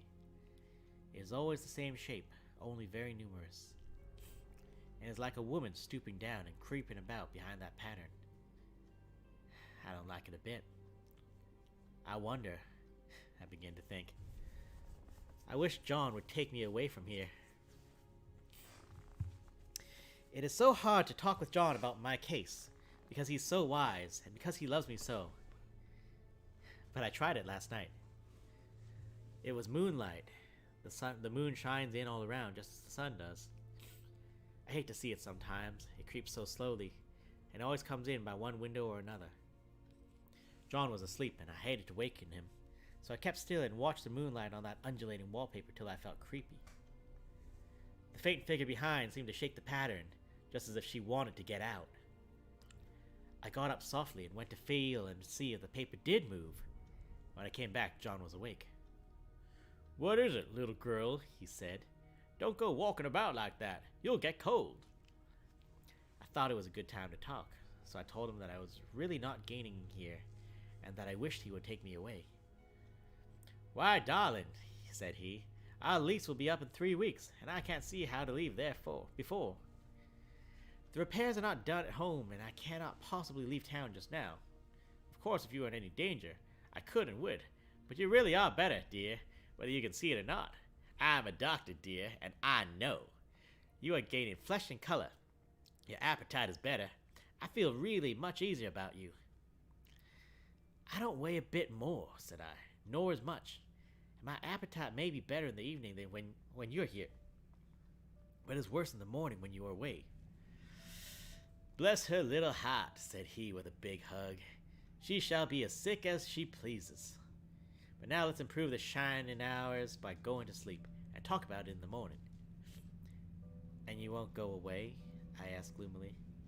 "Why, how can I, dear? It's only 3 weeks more, and then we'll take a nice little trip of a few days while Jenny's getting the house ready. Really, dear, you are better."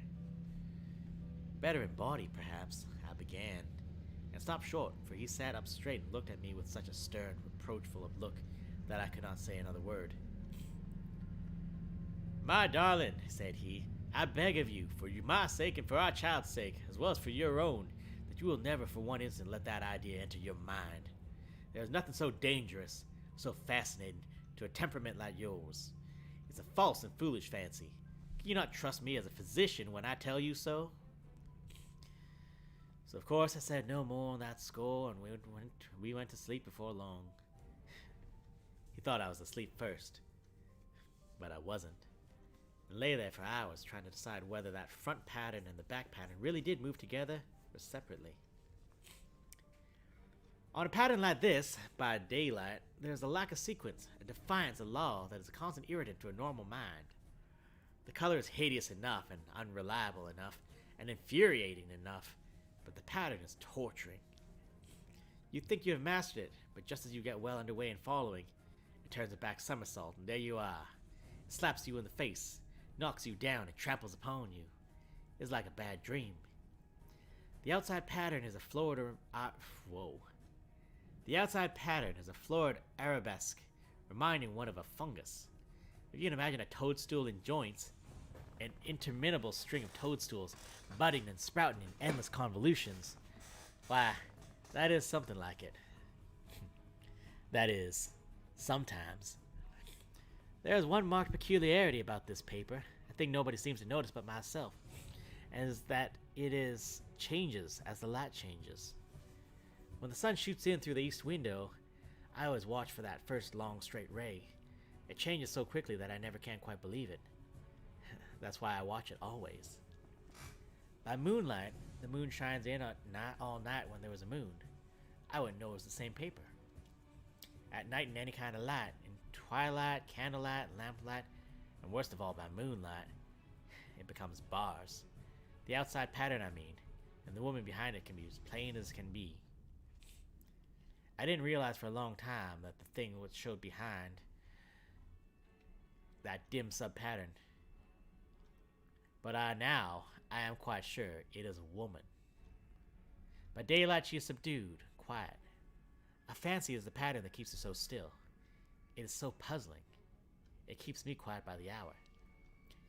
I lie down ever so much now. John says it's good for me, and to sleep all I can. Indeed, he started the habit by making me lie down for an hour after each meal. It's a very bad habit, I'm convinced, for you see I don't sleep. And that cultivates deceit, for I don't tell them I'm awake. Oh no. The fact is, I'm getting a little afraid of John. He seems very queer sometimes, and even Jenny has an inexplicable look. It strikes me occasionally, just as a scientific hypothesis, that perhaps it is the paper. I have watched John when he did not know I was looking, and come into the room suddenly on the most innocent excuses, and I've caught him several times looking at the paper. And Jenny too. I caught Jenny with a hand on it once. She didn't know I was in the room, and when I asked her in a very quiet voice, the most restrained manner possible, what she was doing with the paper, she turned around as if she'd been caught stealing, and looked quite angry, asked me why I should frighten her so. Then she said that the paper stained everything it touched, that she had found yellow smooches on all my clothes and John's, and she wished we would be more careful. Did not that sound innocent? But I know she was studying that pattern, and I'm determined that nobody should find it out but myself. Life is very much more exciting now than it used to be. You see, I have something more to expect, to look forward to watch. I really do eat better, and I'm more quiet than I was. John is so pleased to see me improve. He laughed a little the other day, and said I seemed to be flourishing in spite of my wallpaper. I turned it off with a laugh. I had no intention of telling him it was because of the wallpaper. He would make fun of me. He might even want to take me away. I don't want to leave now until I have found it out. There's a week more, and I think that will be enough. I'm feeling so much better. I don't sleep much at night, for it is so interesting to watch developments, but I sleep a good deal in the daytime. In the daytime it is tiresome and perplexing. There are always new shoots on the fungus, and new shades of yellow all over it. I cannot keep count of them, though I have tried conscientiously. It is the strangest yellow, that wallpaper. It makes me think of all the yellow things I ever saw. Not beautiful ones like buttercups, but old, foul, bad yellow things. There's something else about that paper. The smell. I noticed it the moment we came into the room. But with so much air and sun, it was not bad. Now we have a week of fog and rain, and whether the windows are open or not, the smell is here. It creeps all over the house. I find it hovering in the dining room, skulking in the parlor, hiding in the hall, lying in wait for me on the stairs. It gets into my hair. Even when I go to ride, if I turn my head suddenly and surprise it, there's that smell.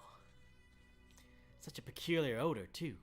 I spent hours in trying to analyze it, to find what it smelled like. It is not bad, at first, and very gentle, but quite the subtlest, most enduring odor I ever met. In this damp weather, it is awful. I wake up in the night and find it hanging over me. It used to disturb me at first. I thought seriously of burning the house to reach the smell. But now I'm used to it. The only thing I think of that is like it is the color of the paper. A yellow smell. There's a very funny mark on this wall, low down near the mops board. A streak that runs round the room. It goes behind every piece of furniture, except the bed. A long, straight, even smooch, as we've been rubbed over and over. I wonder how it was done, and who did it, and what they did it for. Round and round and round, round and round and round. It makes me dizzy. I really have discovered something at last. Through watching so much at night, when it changes so, I finally found out. The front pattern does move, and no wonder. The woman behind shakes it. Sometimes I think there are a great many women behind, and sometimes only one. She crawls around fast, and her crawling shakes it all over. Then in the very bright spots she keeps still, and in the very shady spots she just takes hold of the bars and shakes them hard. And she is all the time trying to climb through, but nobody could climb through that pattern. It strangles so. I think that is why she has so many heads. They get through, and then the pattern strangles them off and turns them upside down and makes their eyes white. If those heads were covered or taken off, it would not be half so bad. I think that woman gets out in the daytime, and I'll tell you why, privately. I've seen her. I can see her out of every one of my windows. It's the same woman, I know. She is always creeping, and most women do not creep by daylight. I see her in that long shaded lane, creeping up and down. I see her in those dark grapes arbors, creeping all around the garden. I see her on that long road under the trees, creeping along, and when a carriage comes, she hides under the blackberry vines. I don't blame her a bit. Must be... You're back. I'm like freaking myself out right now. I always lock the door when I creep by daylight. I can't do it at night, for I know John would suspect something at once. And John is so queer now that I don't want to irritate him. I wish he would take another room. Besides, I don't want anybody to get that woman out at night by myself. I often wonder if I could see her out of all the windows at once. But, turn as fast as I can only see out of one at a time. And though I always see her, she may be able to creep faster than I can turn. I've watched her sometimes away off in the open country, creeping as fast as a cloud shadow in a high wind. If only that top pattern would be gotten off from the under one. I mean to try it, little by little. I have found out another funny thing. I have found out another funny thing, but I shan't tell it this time. It does not do to trust people too much. There are only 2 more days to get this paper off, and I believe John is beginning to notice. I don't like the look in his eyes. And I heard him ask Jenny a lot of professional questions about me. She had a very good report to give. She said I slept a good deal in the daytime. John knows I don't sleep very well at night, for all I'm so quiet. He asked me all sorts of questions too, and pretended to be very loving and kind, as if I couldn't see through him. Still, I don't wonder he acts so, sleeping under this paper for 3 months. It only interests me, but I feel sure John and Jenny are secretly affected by it. Hurrah! This is the last day. But it is enough. John to stay in town overnight and won't be out until this evening. Jenny wanted to sleep with me. The sly thing. But I told her I should undoubtedly rest better for a night all alone. That was clever, for really I wasn't alone a bit. As soon as it was moonlight and that poor thing began to crawl and shake the pattern, I got up and ran to help her. I pulled and she shook. I shook and she pulled, and before morning we had peeled off yards of that paper. A strip about as high as my head and half around the room. And when the sun came and that awful pattern began to laugh at me, I declared I would finish it today. We go away tomorrow, and they're moving my furniture down again to leave things as they were before. Jenny looked at the wall in amazement, but I told her merrily that I did it out of pure spite at the vicious thing. She laughed and said she wouldn't mind doing it herself, but I must not get tired. How she betrayed herself that time. But I am here, and no person touches this paper but me. Not alive. She tried to get me out of the room. I was too patent. But I said I was so quiet and empty and clean now that I believed I would lie down again and sleep all I could, and not wake me even for dinner. I would call when I woke. So now she is gone, and the servants are gone, and the things are gone, and there's nothing left but that great bedstead nailed down with the canvas mattress we found on it. We shall sleep downstairs tonight, and take the boat home tomorrow. I quite enjoy the room, now it is bare again. How those children did tear about here. This bedstead is fairly gnawed, but I must get to work. I have locked the door and thrown the key down into the front path. I don't want to go out, and I don't want to have anybody come in, till John comes. I want to astonish him. I've got a rope up here that even Jenny did not find. If that woman does get out and tries to get away, I can tie her. But I forgot I could not reach far without anything to stand on. This bed will not move. I tried to lift and push it until I was lame. I got so angry I bit off a little piece at one corner. But it hurt my teeth. Then I peeled off all the paper I could reach standing on the floor. It sticks horribly, and the pattern just enjoys it. All those strangled heads and bulbous eyes and waddling fungus growths just shriek with derision. I am getting angry enough to do something desperate. To jump out of the window would be an admirable exercise, but the bars are too strong to even try. Besides, I wouldn't do it. Of course not. I know well enough that a step like that is improper and might be misconstrued. I don't like to look out of the windows even. There's so many of those creeping women, and they creep so fast. I wonder if they did all come out of that wallpaper as I did. But I'm securely fastened now by my well-hidden rope. You don't get me out of the road there. I suppose I shall have to get back to behind the pattern when it comes night. And that is hard. It is so pleasant to be out in this guest great room and creep around as I please. I don't want to go outside. I won't, even if Jenny asks me to. For outside you have to creep on the ground, and everything is green instead of yellow. But here I can creep smoothly on the floor, and my shoulder just fits in that long smooch around the wall, so I cannot lose my way. Why, there's John at the door. It is no use, young man. You can't open it. How he does call and pound. Now he's crying for an axe. He'd be ashamed to break down that beautiful door. John, dear, said I in the gentlest voice, the key is down by the front steps, under a plantain leaf. That silenced him for a few moments. Then he said, very quietly indeed, open the door, my darling. I can't, said I. The key is down by the front door under a plantain leaf. And then I said it again, several times, very gently and slowly, and said it so often that he had to go and see. And he got it, of course, and came in. He stopped short by the door. What is the matter? He cried. For God's sake, what are you doing?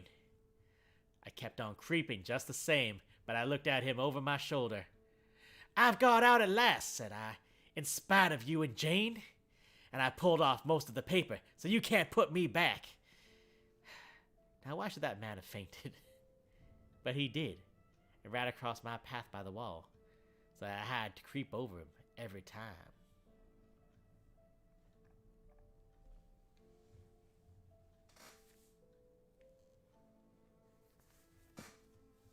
Little bit, little bit. Hydrate. I will need to do that. So apparently, that story was written as kind of a critique of how women were treated, like 130 years ago, and yet it kind of sounds the same, you know. It's like, oh, you're hysterical. You're not sick. You're fine. You just need air. But we'll put you in this room by yourself until you get better. This woman did not do well in lockdown. No, she did not. Ooh, that was a nice little turn at the end. Also, the reason she got put in lockdown was dumb. Yeah. What was it? It was the specific term was where is it? John's temporary nervous depression, a slight hysterical tendency. Cabin fever. Yeah, that too. They're just like, you're sick. We will lock you in this room with this shitty wallpaper until you feel better. It's like, apparently that didn't quite work. It didn't quite work, I do declare. Alright, well that is all of the prepared readings. We only have one left. A few months in the lead paint room will fix that up.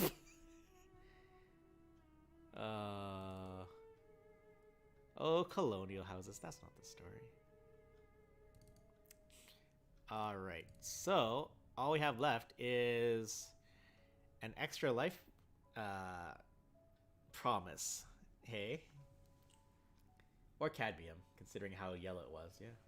You feel like you're suffocating? Just breathe harder. It's not that deep. Damn. Damn, Scorpio. That's dark as shit. Alright, so I am going to quickly reload the water so I can hydrate properly. I've run out of wine. Yeah, I was gonna get tea. Tea sounds good. I might just go with the, you know what, Cruz. Good old Cruz. He no, I'm not. I'm stretching. I'm not flexing. Though this shirt does, you know. Just saying. I'm a Chad, according to that guy.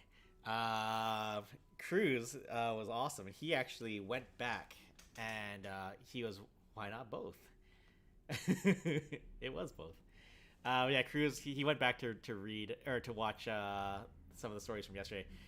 He mentioned on the Discord, like, James, you need some of that Ninja Paipakoa.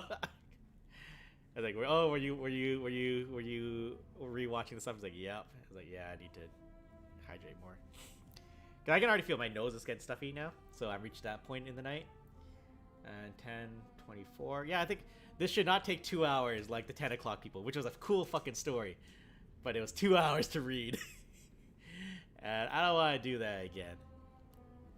So I'm gonna go pour me some water and pour some Ninja Paipakoa into it because I can, and we will possibly conclude with the big story that took me a damn year to write because I had no energy to write it because it was so ridiculous.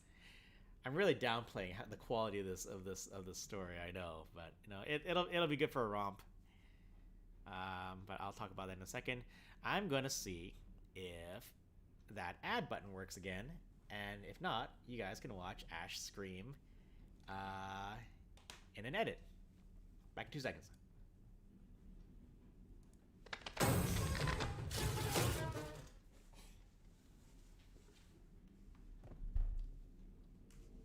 have to see the playback of what I did. I will.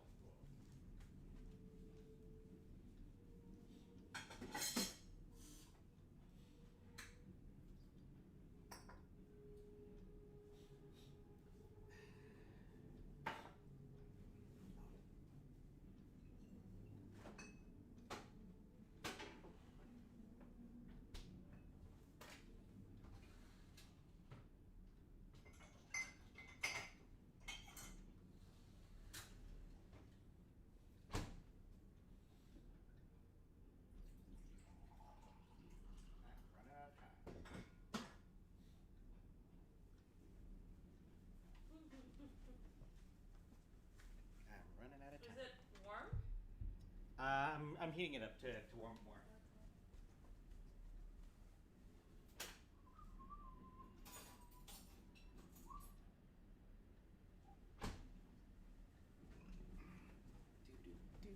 Oh shit.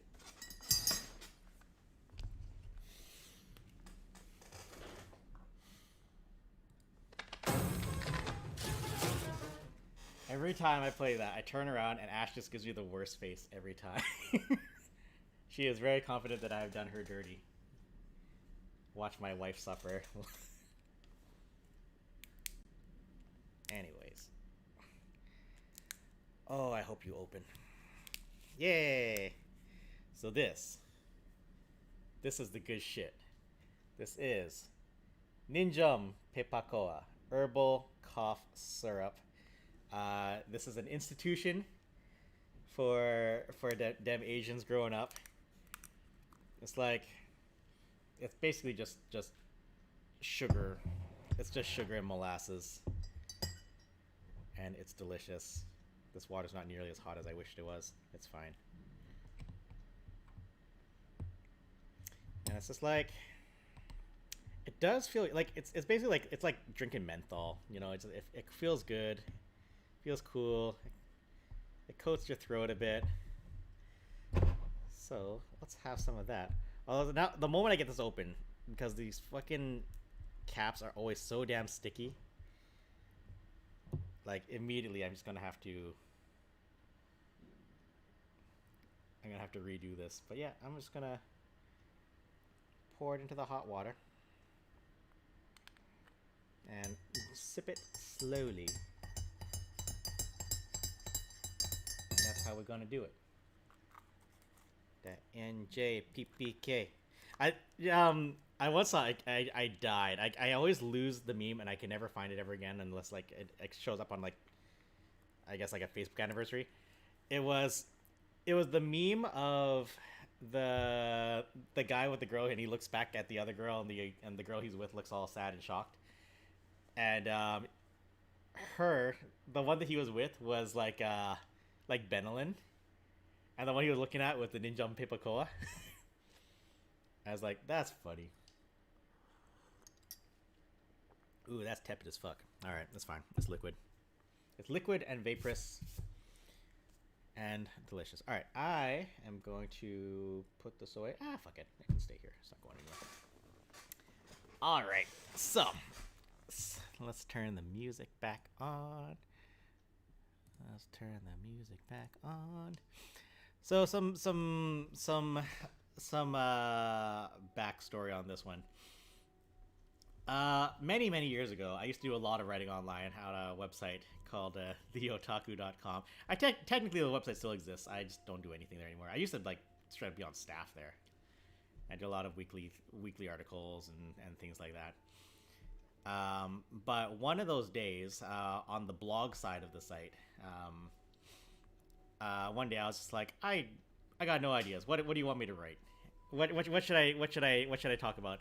And people gave me all this stuff. Like people were just like, tell us a story, or they're like, tell us if you can, pronounce it caramel or caramel. One person was like, I want you to carry pi to the 442nd decimal point. One guy cracked me up. He's like, I want you to discuss the pros and cons of cream filling and nougat because those two have been bitter enemies forever, and it's time they make peace.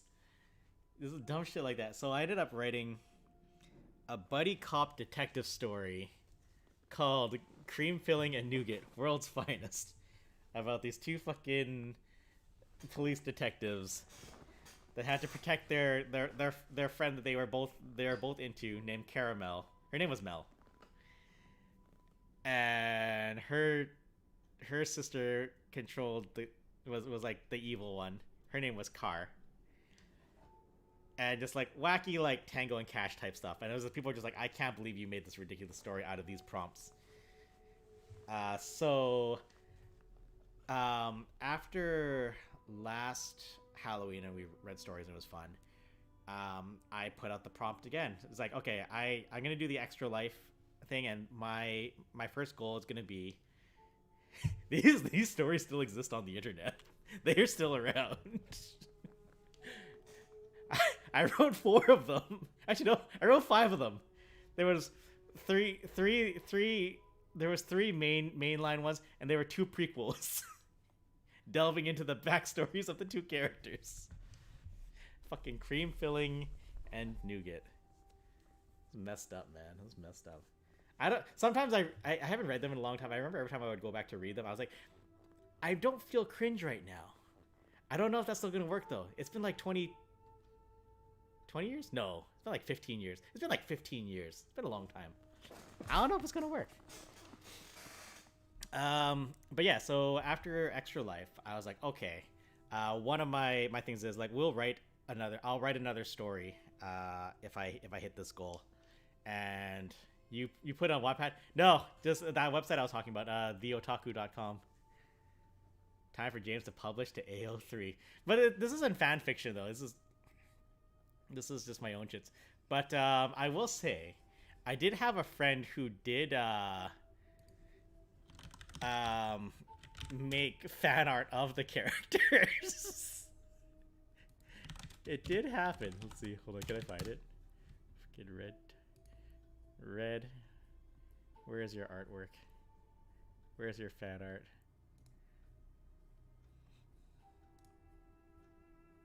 Holy shit. There it is.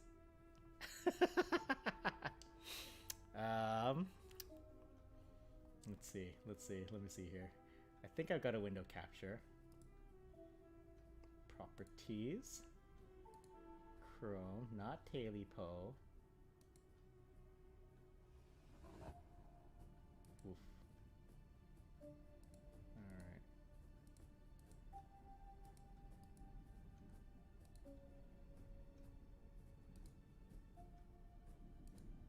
Whoops, didn't work. There you are. Okay. Where are you? Oh, it's behind the story title, I think. No, where are you?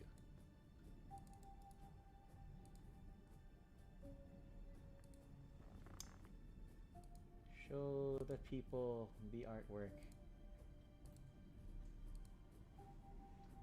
Where are you? Where are you? It's hiding. How dare you?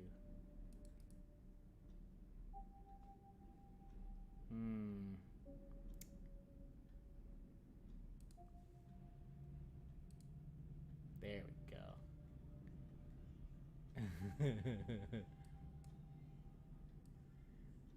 Nope, that's not the window. Where are you? Where are you? Where are you? There we go. So my buddy Red, she lived in like the DC area. But yeah, she fucking did a thing. She had a slightly different idea of what they looked like, but I guess it was about the same. This was made in 2008. Scorpio, were you even alive in 2008? Yeah, you were. Yeah, you were. All right, enough of that. Enough of that. So it was good times, man. Anyways, so I just figured I would do that again. I was 4. I was already writing stories and trying to find my way around not having to swear. The catchphrase was always, "What the suck?" I'm more willing to swear in my writing now. I will say. Anyway, so I put it to the Discord. I put it to Facebook, and I got a bunch of prompts back on what I should write about. And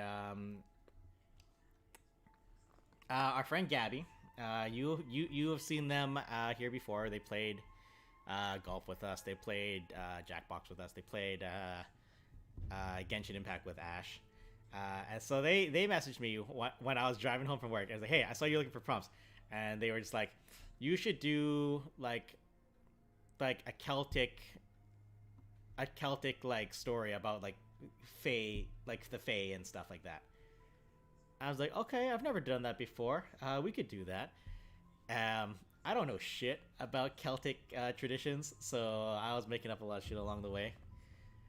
So then I put it to Facebook, and I was like, "What did I get?" So good old John from Tennessee, he's a regular here. He he commented with a gift from whose line is it? It was improper etiquette when meeting the queen.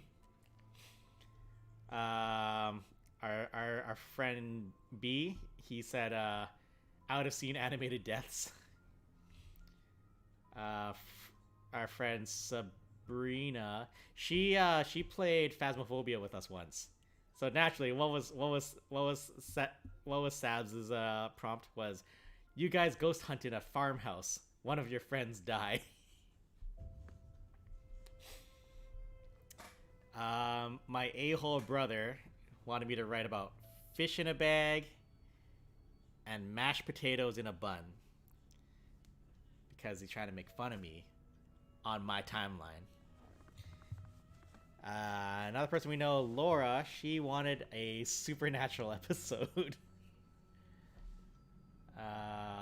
What else happened? So that other than that, our friend Egan, he's been here a couple times. He always writes ridiculous things. He wrote a whole wild thing. I don't know where it came from. I think he came up with it himself. It's pretty messed up. It's pretty interesting. So like, all right, I guess I'll put it in there too. Can't imagine a world where James doesn't swear. Yeah, I used to try real hard to not swear, unless it was really, really important. Damn, I wish this was hotter. I might touch up with some hotter water in a second. So then one of the streams in November, I was live and people were coming in, and we were just putting together a story outline. You know, what are we gonna do? What are gonna be the names of these characters? What do they do? How do they get involved? And from there, I started writing, and then I stopped writing, and then 10 months later, I was like, okay, I should really finish this fucking story. So I did about 5 hours ago. It was mostly done by like 2 a.m. last night, but I needed to sleep. I had a busy day at work today, and it sucked. Today was rough at work, man. So that's kind of where we got to where we are. And I finally wrote the damn story. And it, like I said, it's probably not a great story. Like, it's a lot of very incongruent things to fit into a story. And as such, it doesn't always make a lot of logical sense. But, you know, it was good for shits and giggles, and I fit every single damn piece of those prompts into this story.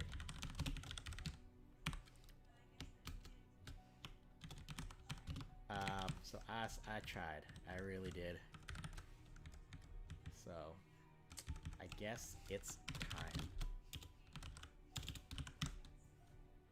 Yes, it is time. I'm just gonna quickly top up my water. I will be right back. I will not play the trailer and upset Ash again. I do really like that trailer though.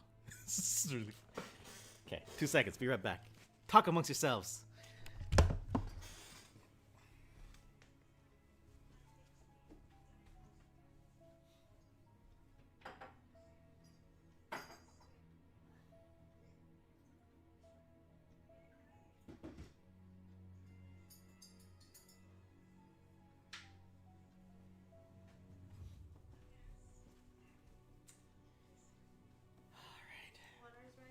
Yep. Yep, water's ready. Ash is watching things on her phone. Alright, you know what the other shitty part about the story is? It takes place in Ireland.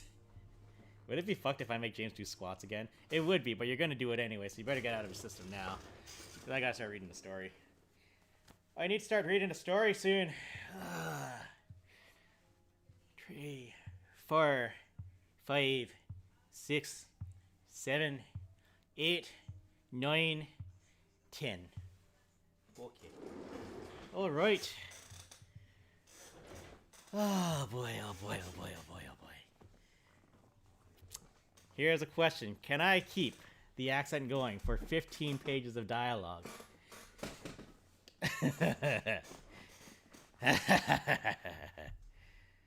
Alright.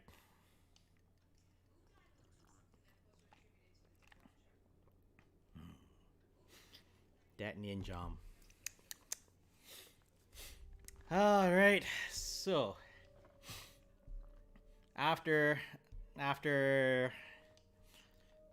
procrastinating for damn near a whole year, I present to you for the first time as my extra life obligation in conjunction with a whole bunch of people with a lot of different really fucked up ideas.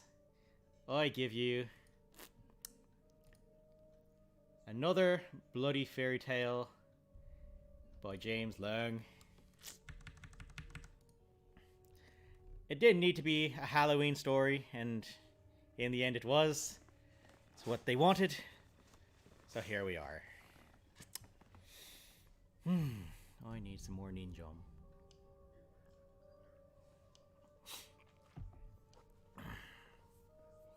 Also, I wish Brendan was here.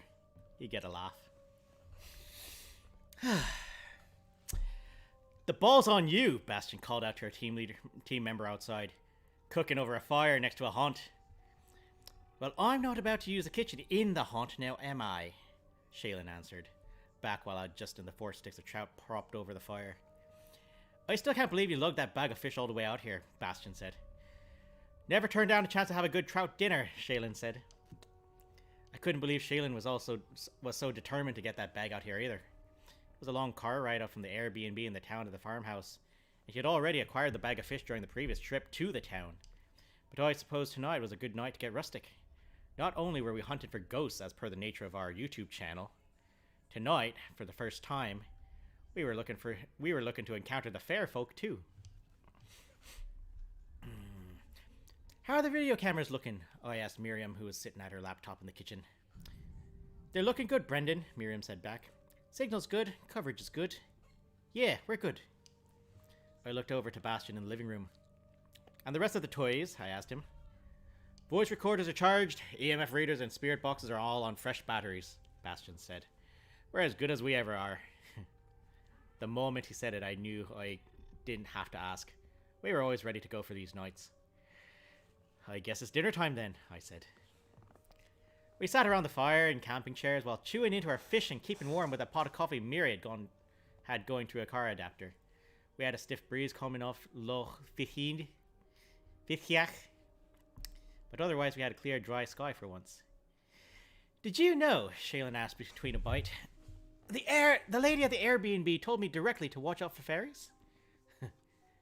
She does know what we do for a living, doesn't she? I said. You know, I'm not completely sure she did, Shaylin said. Even if she didn't know about the YouTube videos, she definitely would have known about the O'Brays. It was national news last year. What a story. Shannon and Isaac O'Bray, second-generation owners of the house on Loch Fichiach, murdered their infant Alana in an effort to prove it was a changeling left to replace their actual child. In this day and age, the O'Brays were arrested as soon as they told the townsfolk about what they had done. Forensics found burned skin on an iron brand next to the fireplace, as well as other organic material in the fireplace itself. The O'Brays were in enough trouble as it was with their daughter, but it also happened that there had been disappearances around the same few weeks as the incident with Alana. Townsfolk going out to the lake just never coming back, never to be seen again. Local authorities had so far implicated the O'Brays in those disappearances as well, though they denied it. And maybe there was something to that, considering how clearly they admitted to, well, perhaps not outright confessing to murder, but definitely stating their belief that their child was a changeling. It was that statement that kept the O'Brays in prison thus far, though. Much like the disappearances, they never did find Alana's body beyond the scraps. But we weren't looking for Alana's body. We were hoping to talk to her spirit.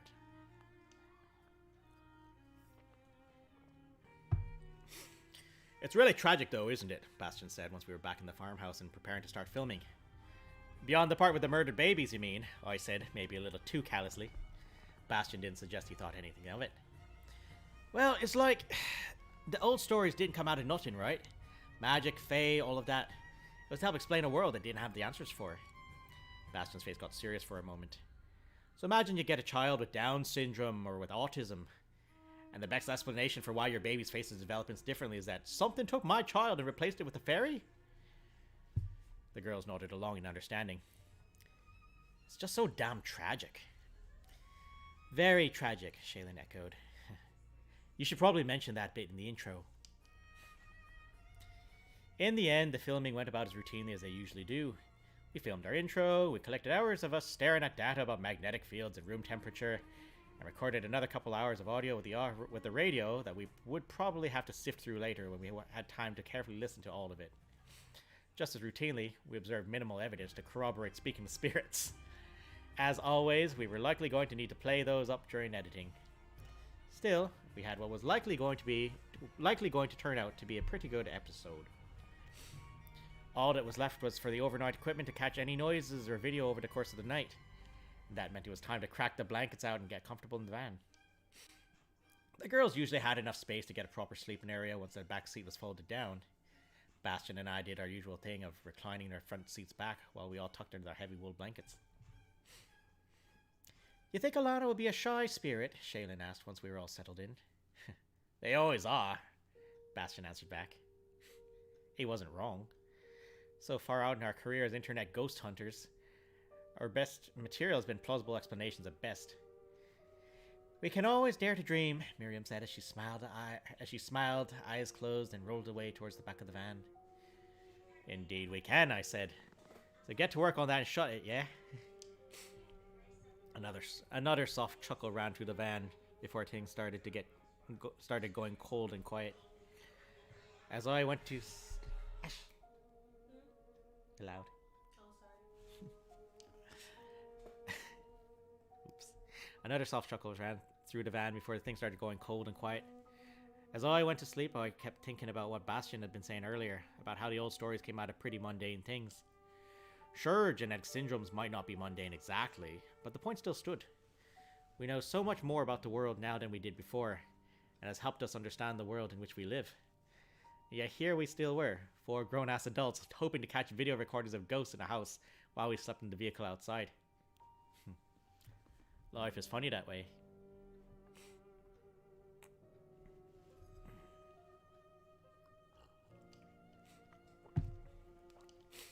I probably only slept a few hours when I heard and felt the door of the van softly latching shut. I looked out my window and saw Miriam walking towards Loch Fithich. I figured she had to take a piss and thought nothing of it. At least I did until I heard something else outside. It was quiet, off in the distance, but definitely something else that wasn't Miri.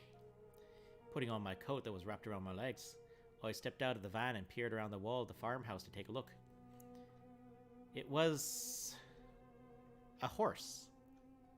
Small, dark, but very strong looking. I didn't remember seeing any horses on the property when we arrived, and reasonably there shouldn't have been any live animals since the O'Braes were taken away last year. But there it was, shaking its head at Miri as she pet its face. I wasn't surprised that she acted friendly to the horse, but I was surprised when she climbed on top of it. I reached a point where I swore my eyes were playing tricks on me.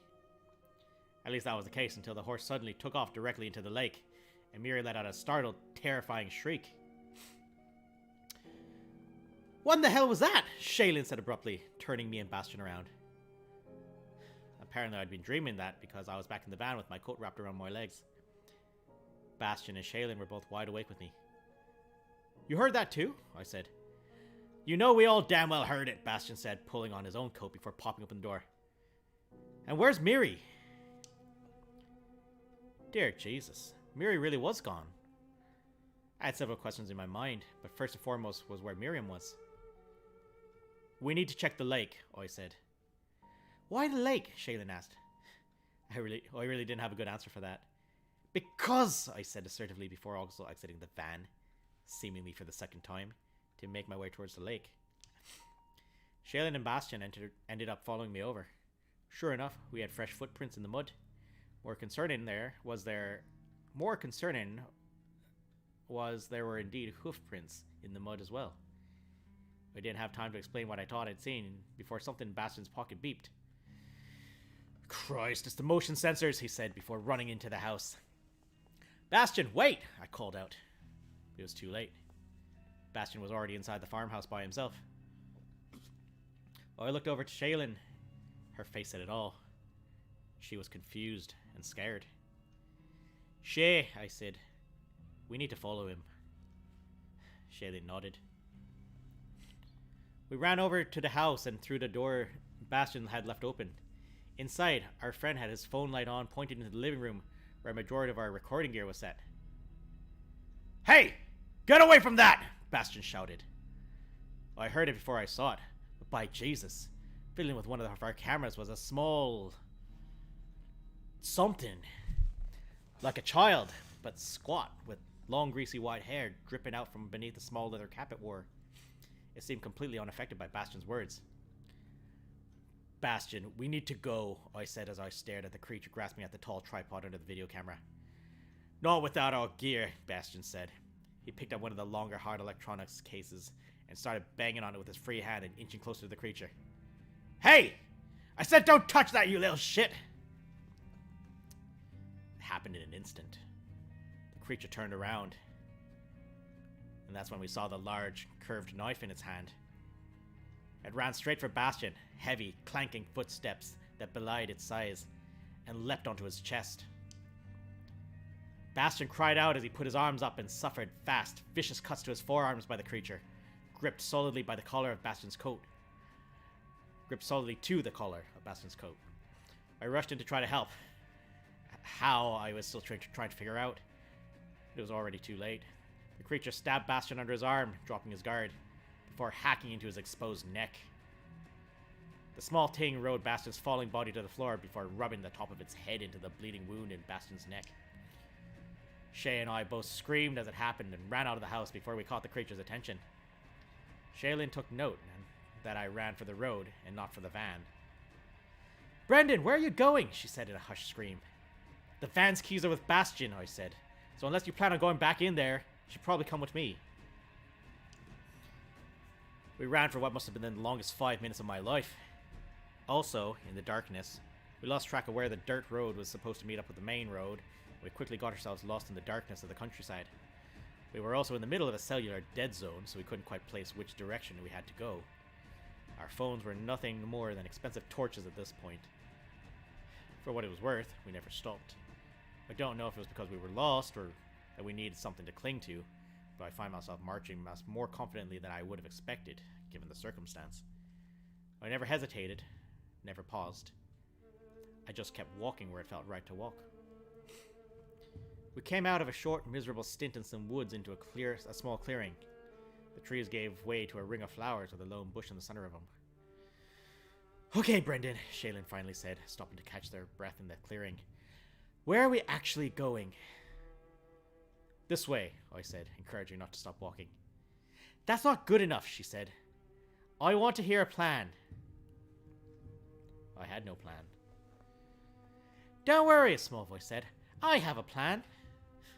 Shaylin and I both gasped and looked towards the voice. It was a small girl in a simple earth-tone dress. She was smaller than I expected from the voice, sounding maybe 8 or 10 years old, but only looking half that. Her hair was dark and matted, and it partially covered up her small, wide-set eyes. Follow me, she said, urgently, breaking me out of the spell that had kept me staring at this curious young girl. It seemed as good a plan as any, especially so once my brain had a moment to loosely connect all the things I had seen and heard during the night, and to believe things I truly had no reason to doubt at this point. You're Alana, aren't you? I asked the little girl. I am, she said. Well, yeah, I am. I didn't have a name before, and that's what Mom and Dad called me, so yeah. I looked over to Shay to see her reaction. She only really seemed to want to focus on breathing as we ran towards whatever plan Alana had in mind for us. Fuck me, she really was a changeling. Fantastic. That's the word for it. Shaylin and I heard a fantastic tale of changelings successfully taking the places of infants for hundreds of years, until one couple along a particular lake decided that yes, they did believe in fairies. Now they were in jail for a crime they didn't commit. Though certainly not for the sake of trying, going by the noticeable burns on the curious child's arms. And that's how I'm going to fix everything, Alana said as she stopped running and wrapped up her plan. You can't be in prison for something you didn't do, so we just have to bring them back their baby. Their Alana. And then they can go back home and be happy, and the fair folk can all go back home, and everything will be fine. I looked around at where Alana had brought us. Ever so slightly lit up in the moonlight was the edge of a small, humid bog. Alana took my hand and Shay's, looking back and forth between us. All right, now jump with me, and don't let go, the child said. Jump? Shay asked. Yup, Alana said, pulling us toward the bog. We're gonna go to the fairy world to get the baby. I pulled her arms back and planted my feet. Hold on, I said in a hushed tone. The more I learned, the more I felt as though we were missing some very critical details. Shaylin, hand still holding Alana's, faced me and put her other tense hand on my shoulder. Brendan, I don't think we have much choice here, Shaylin said, quite to my surprise. You just want to jump into a bog with her, do ya? You should want to, too, Alana interjected. We need to hurry, too. Unless you want to take your chances with the red cap that chopped up your friend. The red cap. The creature from the cabin. It's following us, I asked. Ever since you left the cabin, Alana replied matter-of-factly. It's so dark, how can you be sure? Oh, I'm sure. Trust me. Fuck. Shaylin gave me a small look of relief as I reaffirmed my grip on the Alana's hand. The Alana's hand? That's wrong. So, how does this work? I asked. Alana laughed in the way that small children do when they hear something ridiculous. Have you never used a door before? She replied back. Before I could respond with something that dared to make more sense in context, Alana tugged us back towards the small bog again. Don't let go. Hold your breath. And jump! Gotta go. Oh, you're gonna miss out the wacky ending. Alright. You go to bed. You have school and shit. Talk to you later. Watch the VOD later. Good night. I'm pretty sure Shay was the first of us to jump, followed by Alana, followed by me quickly after. I clenched my eyes tight as my feet hit the freezing cold water, heard the splash, noticed the complete lack of buoyancy as we fell fast into the bog. The speed was unimaginable, like falling through the air, but just with water all around so that I wouldn't get any funny ideas like trying to breathe during the fall. Still, there was some mental relief. This was very clearly not just a bog we jumped into. Butt check.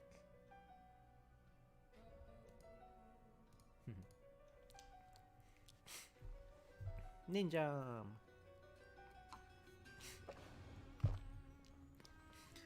The falling sensation ended finally when I felt my feet break through the surface of the water. It was as though I'd fallen clean through the earth and my feet come out erupting to the bottom of an upside down pond. Or maybe I'd been falling up this whole time. Truth be told, how it worked was besides the point, and I had far more pressing matters to attend to. Alana was pulling our soaking bodies out of the pond onto the shore. What shore that was, I had no clue. The muddy grass of the shore was a fiery orange. Indeed, even the mud seemed orange. I took a quick look around the wooded area around me. The pines were dressed in aquamarine needles, the sky was violet, and the sun. Honestly, I wasn't even sure it was the sun. Alright, kid, I said. Where are we going now? Alana scanned the path ahead, squinting her tiny eyes. The queen is... this way, she said and took off briskly without a second thought. The queen, Shaylin said to me, also struggling to keep up with the frantic pace of events before us. I shrugged. I guess we're going to see the queen, I said, accepting I was here on out along for a ride I didn't ask for.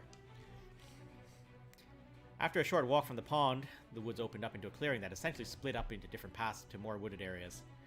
I fought the urge to just look around and take in the odd, unnatural landscape around us to simply follow the little fairy girl in front of us. I also had to acknowledge that yes, there was no more ignoring the apparent fact that yes, we were following a fairy through a woodland in the fairy world. Oh, Jesus! Shaylin screamed, focusing me out of my musings. She pointed out to the tree line ahead of us. I sucked in a hard breath as I saw what was ahead of us. It was a pile of bodies. A few dozen at the least. They weren't stacked with any particular care, not that the bodies had been treated with much care either. Most were bloodied, pieces missing off of them, bruised, broken, bloated. Oh, Jesus, Shay, don't look, I said as I put my body between Shaylin and the messy mound of bodies along the dirt path upon which we had now found ourselves. I helped guide Shaylin forward while she covered her face with her hands until we were past the bodies. It was better that way. Shay didn't need a memory of Miriam's blue, drowned body splayed across the front of the last mound we passed. Much like my concept of truth and reality, my sense of time was dead and gone. My legs were already slow and heavy from the running we did well before we were in this new world, and the forest paths ahead simply seemed to feed from one into the next. Shay did her best to hide her fatigue and soldier on, but I could tell she was feeling it too. Our guide, meanwhile, continued on tirelessly. The further we went, the more I realized we were no longer alone in the woods. There were definitely others along the paths, more and more as we continued on. They all seemed to be watching us, yet keeping their distance. I presume being led forward by Alana is what kept them at bay, because going by the piles of bodies at the start of this journey, I didn't have a great expectation of any new meetings with fairies. All but one. He was walking the same path as us in the opposite direction. Short, thin, grey skin. He was what childhood me would have imagined during my grandmother's stories where the fair folk were doing especially mischievous, cruel things. I kept that thought to myself as he stopped directly in front of us, stalling our progress, looking each of us in the eyes. Shaylin held her tongue, as did I. There were enough stories to suggest that any interaction could lead to our doom, and I wasn't feeling especially brave to test those stories. "A flayed outer shell," he said to us ominously, never once breaking contact with Shay and myself. "A flayed outer shell and peeled bones, see-through onion skin. The blood seethes." I didn't dare to move. "Do you fear their legs?" he continued. "You should. You should. Can't you make it stop?" "You would." He pointed out towards the slowly setting maybe sun off in the direction we were traveling. "Do not embrace the light. It burns when it touches you. It won't stop touching you. It smells of lilac and crisping carotene." "Right, well, we don't have time for you, thank you," Alana said, again snapping us back to the odd reality upon us, and again dragging Shaylin and me by our hands around the disturbing fairy person. "What did that even mean?" I said low and under my breath. "I don't know," Alana said. "I'm just a kid." You almost wanted to be angry at her. Literally your best sense of understanding what was happening, and she didn't know anything about anything either. Did this kid even know if the Queen really was this direction? Was this kid even actually taking us to the Queen? Was going to the Queen even going to help us? I had too many questions and not enough answers. But sadly, I also didn't have any options either. Not this deep in. Our small guide kept us in our slowly maddening minds moving forward.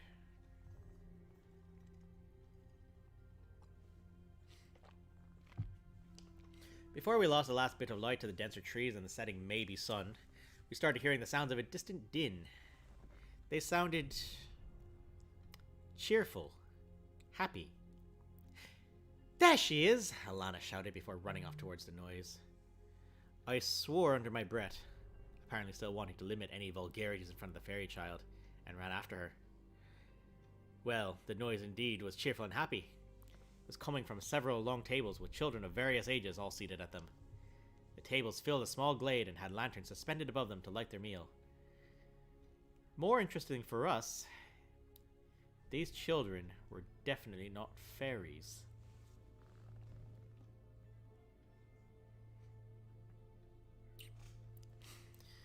But the woman, I guess woman, seated at the head table behind them, most certainly was. She was in a red and tan dress that seemed as though she had lifted it fully formed off the forest bed.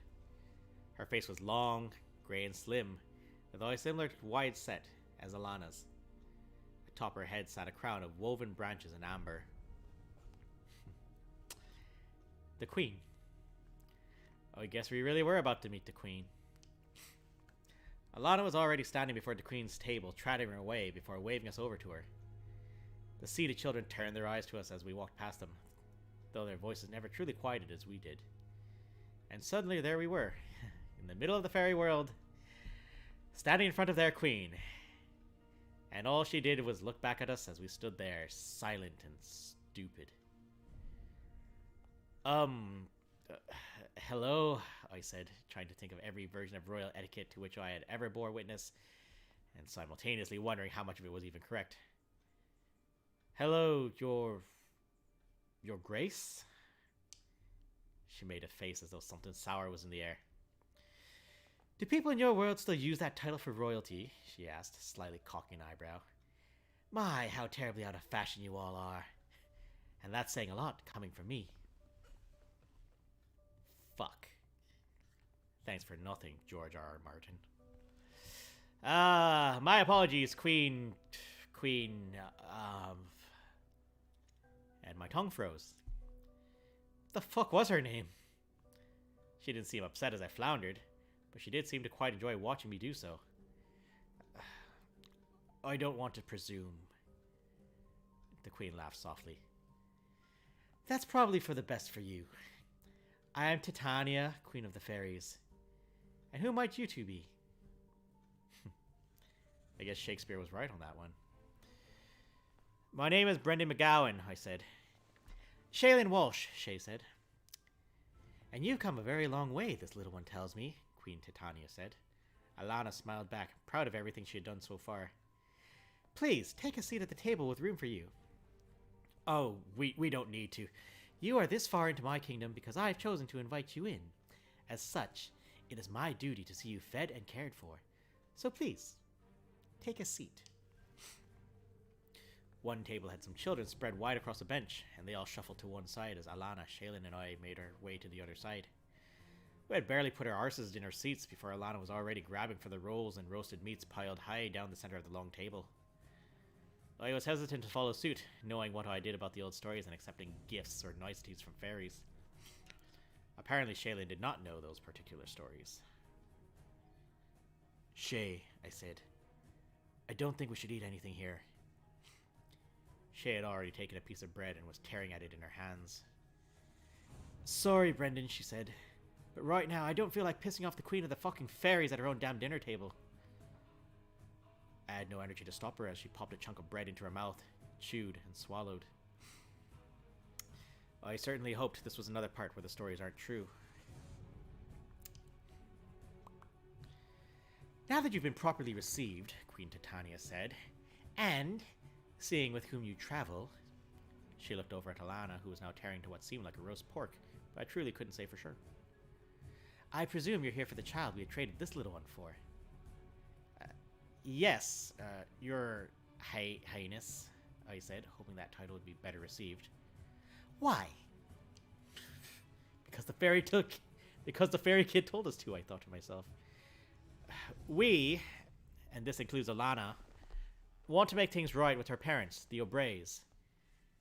Queen Titania smiled another cockeyed smile. How funny, she said. That's what we were doing too. We too wanted to make things right. People should know not to harm fair folk like they did, the poor little thing. Also, Mr. Brendan, are you not hungry?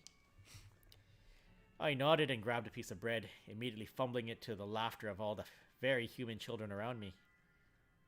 Well, if I couldn't get the Queen immediately on my side, I could at least get her court on it.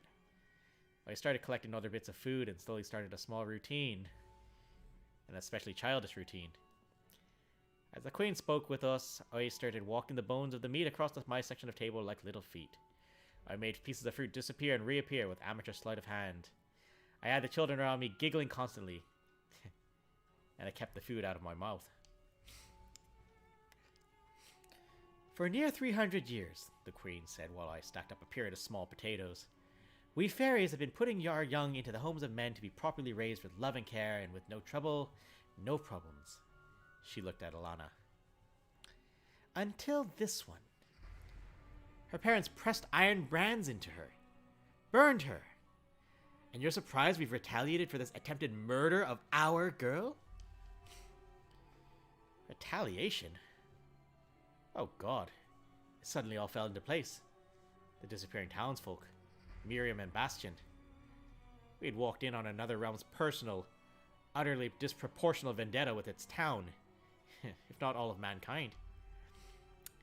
If I may say, I said while mashing up the pyramid of potatoes and scooping it all into another bun that I had no intention of eating, your retaliation feels pretty excessive, if the bodies of the water were any measure. You may say, though you wouldn't be correct, Queen Titania replied. If your world must know that we exist, then they shall at least know to fear and respect us. I've seen enough of your petty border wars to know how this all goes next. Also, she motioned back at me once again, you still haven't touched any of my wonderful food that I'm so graciously sharing with you. Well, I wouldn't say I haven't touched it yet, I said with a smirk and a bun overflowing with mashed up potatoes in it. Queen Titania twitched in the corner of her mouth, almost as though she dared to find that funny. Fancy yourself a clever one, do you? She asked. No, ma'am, I said. I reckon if I were a bit more clever, I would have come up with a plan myself instead of relying on a child I just met. Alana shot me a fake glare with her face filled with her own mashed up potatoes. The other children kept laughing. The queen leaned forward in her chair, resting her elbows on the table before her. Very well, Mr. Brendan, she said. I feel I have allowed you to stall long enough. Are you going to eat my food or are you not? My, that was direct. I looked over to Shaylin, who looked back and shrugged. But something seemed different. Since sitting down, Shay's eyes seemed to be sitting wider on her face than before we had arrived at the Queen's banquet. Fuck. No, Your Majesty, I said confidently. I do not believe I shall partake of your food tonight. I just want the O'Bray child and to return back to my world. Well, that seems terribly one-sided, the Queen said. I've only chosen to let you live this far along because you were with her. The Queen once again gestured towards Alana. I don't have to be so kind to you, you know. So answer me this. Why should I do anything you ask? She wasn't wrong.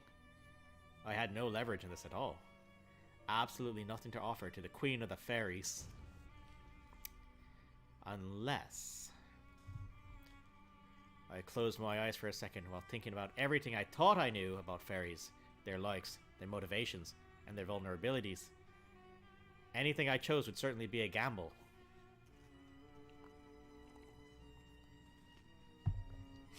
And with that word, I had my new terrible plan. Would you do it as a stakes of a wager? I asked. Queen Titania's face twitched again. I think you might be, going by your face. A chorus of oohs came from the children around me. Brendan, what are you doing? Shaylin asked me. I quickly put my hands in my lap and pinched myself between my thumb and forefinger as I looked into Shaylin's small and even wider than before spaced eyes and fought every instinct to wear my emotions on my face. I'm gonna fix this, I told her. She put another piece of fruit into her mouth and nodded. Name your game, Queen Titania said. I had to think. What could I possibly do, or possibly know that the fairies couldn't? The terrible plan began to get worse. I wager that you and your world don't understand my world nearly as well as you think you do. I wasn't fully sure this plan would work, but I was rolling with it now and praying that I could keep rolling with it. I'm actually curious to see if we do, now that you're saying it out loud, the Queen said. How shall we engage this challenge? My mind kept rolling. I shall question a champion of your choosing about the world of man. My own questions. I stumped your guy 3 times, and I win. And what do you win? Our freedom, the O'Bray's child, and the end of your attacks on my people. Immediately, I already knew I was taking a long shot. Those are 3 very different things, the Queen answered back quickly. Very well, very well, we'll call it our freedom, as logically I can't return the child if I too am not free. So be it. Two very different things means I get two champions. If any of them correctly answer 3 questions, independently of each other, of course, then I keep the child, you, and your friend here for as long as you all live. Though I suppose your friend Shaylin may be staying behind after all. Brendan, what's she talking about? Shaylin asked. Even her voice was starting to sound different now. I told you not to eat the food, I said quietly, trying to hide the fear in my voice. Shaylin shrugged similarly to the last time we discussed that, and went back to eating the food on the table. And like that, she was gone. Shay can't fairly be part of these terms anymore, I said. You can have 2 champions, but only one can answer each question I ask. Deal, Queen Titania seemed weirdly ambivalent to all of this, almost as if none of it really mattered at all. We were just discussing matters as no more critical than an academic question. The Queen motioned for a servant on the edge of the glade and whispered something to him. The servant bowed and ran off into the woods. I sat nervously, frantically trying to think about things in our world that fairies should not know about us. Eventually, the servant fairy returned with 2 young men, in their 20s at the oldest, and yes, very much human.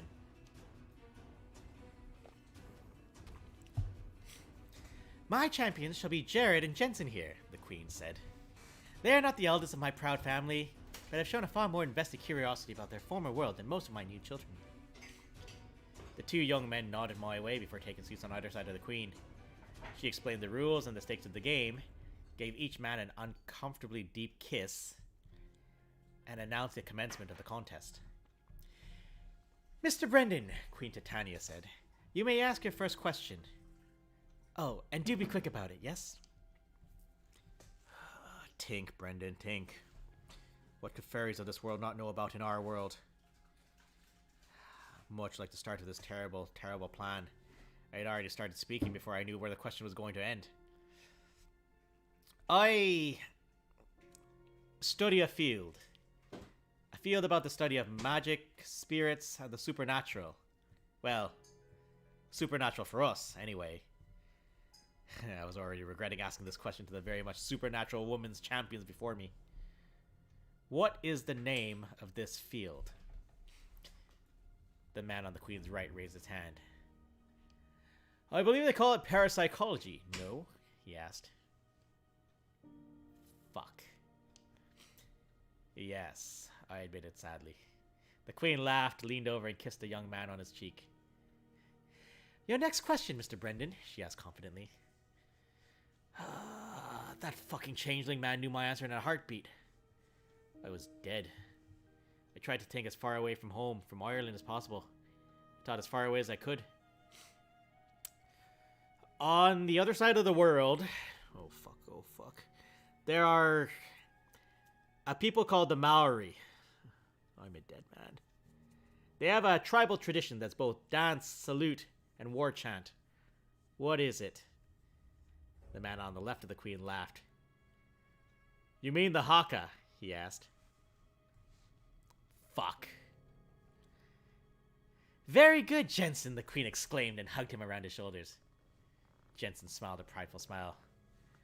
The Maori have been doing Hakas for hundreds of years, Jensen said, his smug aura mocking me.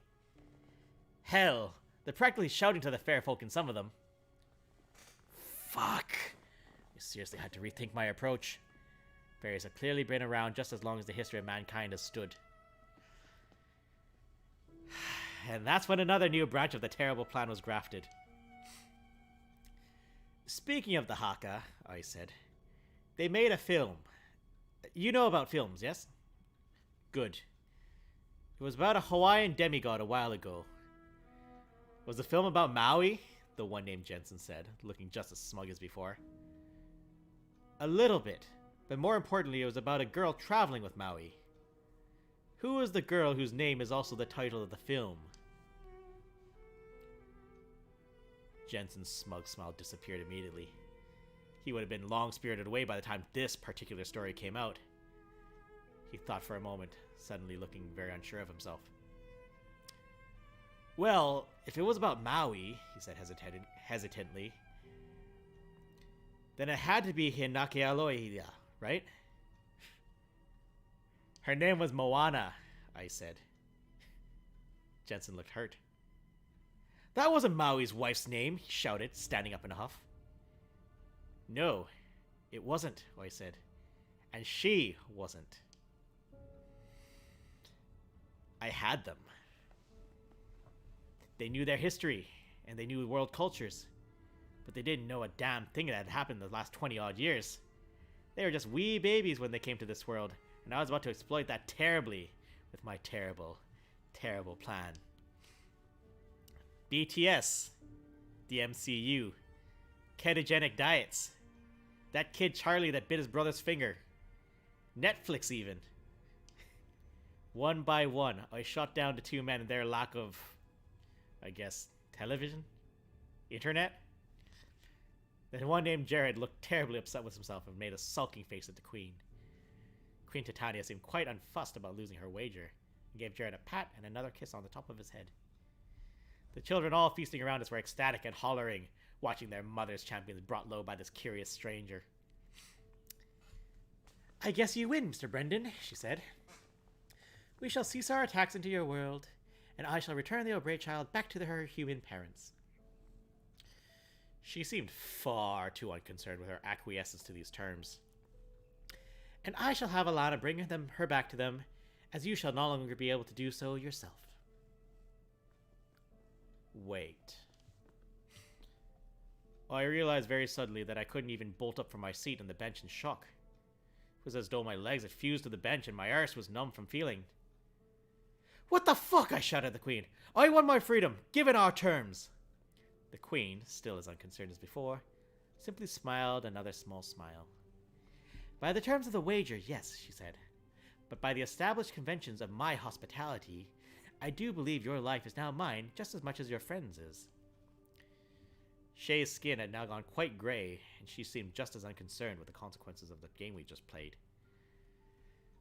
Shay, I'm so sorry. I didn't eat a single piece of your damn food, I shouted. Not my food, no, Queen Titania said. But did I not feed your whims? Did I not indulge your little game when at any point I had no such obligation? That seems like a pretty fucking far stretch for that to be acceptable, I said. Then you should be able to sit up from your seat, should you not? I struggled once again until my arms went sore and numb. Fucking fairies. I sat silently, contemplating my future, while the children went back to eating and ignoring the sad man now magically glued down to his seat. Shailene continued to eat peacefully. She was basically unrecognizable now, save for the way her cheeks still sat below her small, wide-set eyes. She did seem quite at peace with her circumstance, I suppose. Alana walked up to me holding a small baby. The Alana by whom the O'Brays had once been blessed. Hey, kid, I said, mustering the strength to give a brave face to the little fairy girl. I'm sorry I didn't have a better plan, Mr. Brendan, she said back to me. Her face looked guilty and sad, as most children who have never had to learn to lie do. It was the best plan we had, I said. I looked over at the baby. I can't pretend to understand the rules of this world, but the O'Bray's child looked... Well, she looked how human babies should look. We locked eyes for a moment. I made a stupid face. She smiled. Yeah. That seemed about right. You've got this? I asked Alana. You'll get her back to the other world? I do, and I shall, she said. I'll fix this. I leaned over best I could and put my hand on her shoulder comfortingly. See that you do, I said. I dropped my hand from her shoulder. She nodded at me, then to the Queen, and skittered off in that indefatigable way she did. So in the end, we did find the child Alana, the one burned and hurt by the people who raised her. But she was neither ghost nor spirit. She was a fairy. A changeling. I spent the last few years of my life dedicated to hunting down the unexplainable, trying to find proof of things we could never prove properly. Turns out, Bastion, Miri, Shay, and I would have had a lot more success chasing fairy tales. Shaylin nudged me, paying me attention for the first time in a long while. Brendan, eat something, she said in her new, softer, thinner voice. You'll feel better, I promise. I was still stuck firm to the bench. I took a long sigh, leaned over to the small boy next to me, asking what his favorite thing on the table was. He gestured towards the salted pork.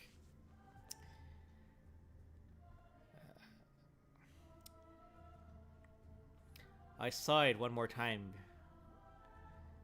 before taking a bite of the pork. Well, fuck me. It is really damn good, I said out loud to no one else in particular, before leaning back over to the boy next to me so that I could apologize for swearing.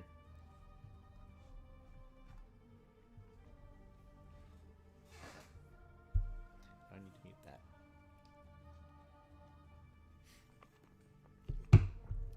that. The end.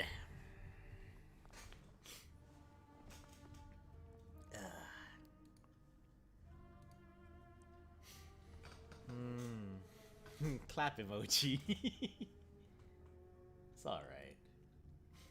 Like, if I took a couple more passes at it, I could probably clean it up, fix up some of the logic, tighten up the pacing or something, maybe make it a bit longer. I don't know. But you know, that was the exercise, that was the experiment. It was just we're gonna try to write the story. We'll see where we end up. So we got an ending. So yeah. 11:30 is pretty good. We could probably leave it at that. Unless there's other people who want to know things or see things. I could stay up until for maybe another half hour if you guys want. But I am out of prepared stories. Or actually, let me go back to that Reddit thing. Fucked up short story. I've got a 5:30 alarm clock. Peace out, fam. Nope, get out of here. Thanks for sticking around, 11s. You stuck around hella late for that last one, so thanks again for that too, man. 5:30 alarm clock. Yeah, no, you get out of here. Thanks again for sticking around, and we'll see you around, sir.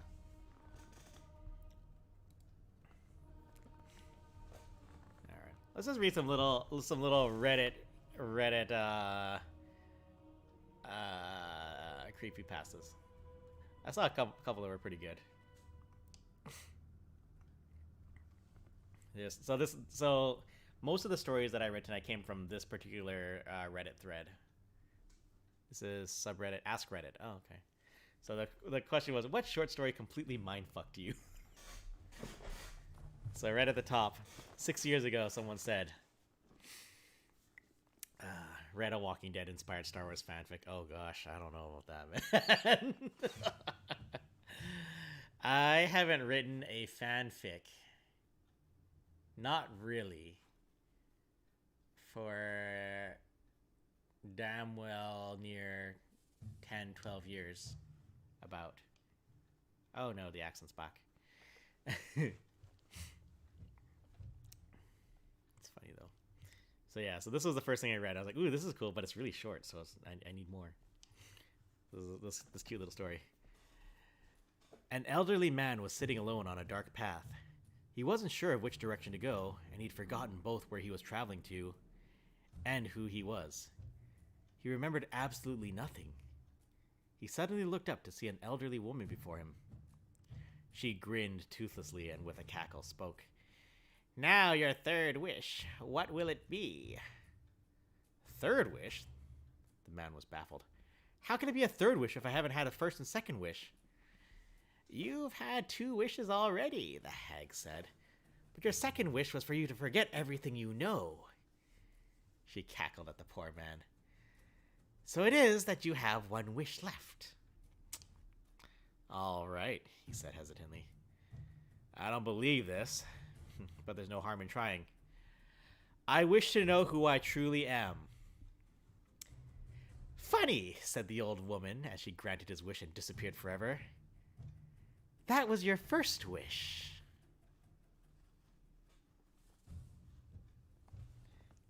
Do.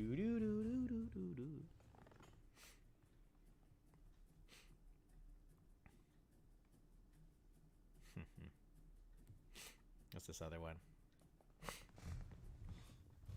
Coffins used to be built with holes in them, attached to 6 feet of copper tubing and a bell. The tubing would allow air for victims buried under the mistaken impression they were dead.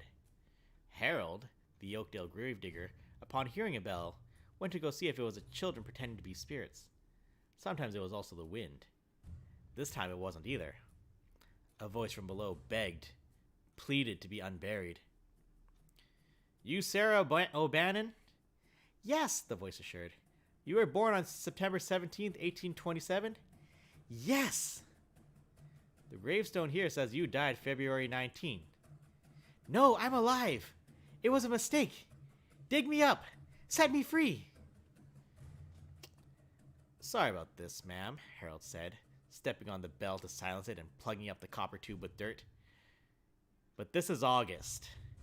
Whatever you was down there, you ain't alive no more, and you ain't coming up.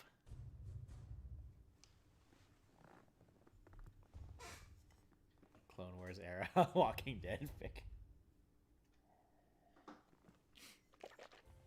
Kick off the holiday season at Walmart. No ads, go away. Stop shop We don't for care about everyone on Walmart. your list. Shop in store or Walmart. Don't make it awkward.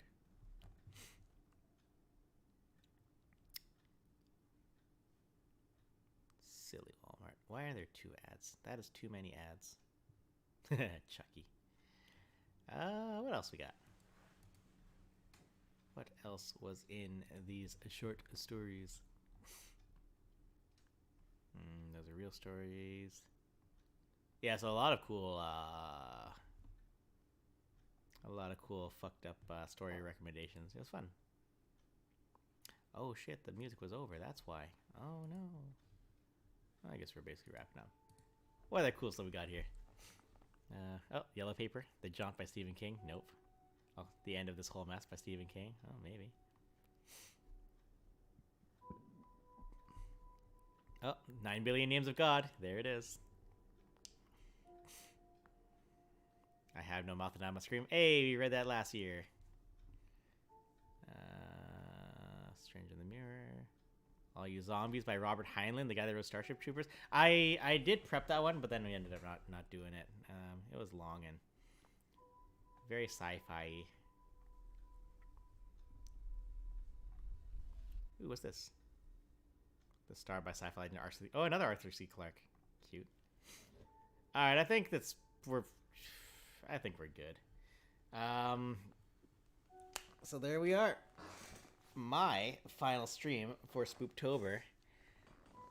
Before getting back to the regular stuff. So thank you everyone who stuck around. I'm very gracious and honored by you guys who did stick around for the stream.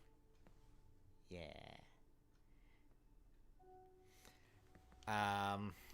Stories are fun. I enjoy reading them to you guys. I hope you guys are enjoying listening to them. So I don't know, maybe we'll keep this up as an October tradition for as long as we have Octobers on stream. But other than that, I think I'm done with storytelling. I'm done with story writing. I'm done with egg fried rice. We can get back to XCOM next week, I promise. And then I choked up a spit. Oh, that's cursed. That's cursed energy right there. Too bad our Grogu's can't have a play date. Yeah, it's all good, Paul. So yeah, next week we'll get back to that. Very likely we'll have a couple shufflings around in the next couple weeks. People's schedules are changing again, so our stream schedule is probably also going to change to reflect that. That won't be next week, though. Next week we should be mostly still where we are, so that should be fine. And I'm sure we got a few other things that we got rolling in real quickly, real fast. So we will get back on that and get back to you guys as soon as we know. So that said, for everyone who's still here or who might watch this in the future who doesn't know, we are, of course, the Daring Players Squad. We are 5 assholes from Vancouver and Victoria who stream and play video games just about every night of the week. And at the end of the week, we all get together and play something together in Team Stream. That was a burp. So what do we got for the rest of this week? So tomorrow, Tuesday, currently that's still our day off, so shouldn't have anything going on. Wednesday, that's going to be Joyce playing Neo, The World Ends With You. You should force her to wear costumes, because that's funny. That's what we should do. Joyce, you're watching. I feel like you might be watching right now, Joyce. You should wear costumes on Wednesday. Thursday, that's going to be Arash playing Mass Effect 3, I believe. We should make him wear costumes too. We're cosplayers. We have so few excuses to be wearing costumes on stream right now. Friday, that's Colston. I don't remember if he said anything weird was going on with him this week. He might be Dungeons and Dragons next week. So, oh shit, he's gonna miss Back 4 Blood again if that's the case. Again. Oh no. So sad. So sad. So sad. So if he is streaming though, he should be playing Friday the 13th. I don't know if he's playing with people or if he's just playing with bots or whatever, but I think he's doing that because it's right before Halloween. Saturday, that is the team stream. Very likely it'll be more Back 4 Blood. We had a pretty fun stream last week, and we were having fun. So I think we'll probably end up doing that. I don't know that for sure, but we probably will. And then Sunday is gonna be this awesome person back here, not Grogu, the one puppeting the Grogu. That's Ash, and Ash will be playing, I believe, Tormented. Grogu has the wine. I see. Tormented Souls? Halloween will be Animal Crossing trick-or-treating. Animal Crossing trick-or-treating. That's gonna be fucking awesome. Alright, Sunday. Animal Crossing. Hell yeah. Cosplay, I believe. In cosplay. Hell yeah. Oh, I know what she's wearing. Oh. You guys better be here. Okay. It is Halloween on Sunday. Y'all might have plans already, so that's fair. But if you don't got any other plans, come by the stream, because this one's going to be in cosplay, and it's going to be a good one. It's going to be so good. So you don't want to miss that. And then November 1st, that should be me again on the Monday. Getting back to XCOM 2, War of the Chosen. I don't know where we are in it. It's been a minute, but I think we should be able to jump back into that pretty easily. Because XCOM is fucking lovely, and I want to get back to XCOM. So go no plans. I'm Australian, so we don't do Halloween. That's true. Although I suppose I hear all these other places around the world that are not North America kind of want to do Halloween now. So we'll see. Hey, Grogovich is here now too.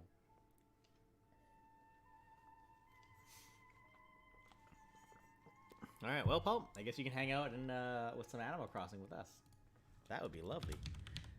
So that is our plan for the coming week. If you haven't followed us here on the channel, of course, that's the best way you can keep track of us. Otherwise, we do have a Twitter account, we got a Facebook account, we got an Instagram account, we got a Discord, and we got a YouTube account. Mostly serves as an archive for Twitch because Twitch doesn't love us enough yet. So that is it for us. I think everyone else has already gone to bed. I have survived Halloween with only like a handful of jump scares. So yeah. So once again, thanks for coming. My name is James. We are the Daring Players Squad. And you have a happy rest of Spooptober for you guys. I'ma hit the trailer now. Good night, guys.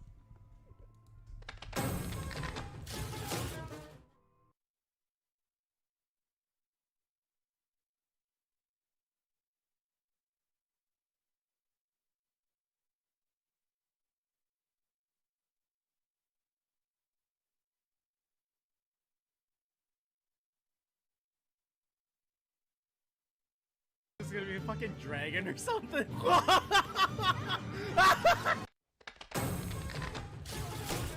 There was no audio. I'm doing it again. No. What is happening? Oh god! Oh god! Oh god! Oh god! Oh god! It's coming for me! It's coming for me! He got the strap. So he was fighting off something in the fucking thing. Comes back alive. That's right when I started talking. Ah! Ah! Ah! What? Why are you leaving? Holy shit! Ah! Ah! Ah! Jesus fucking Christ!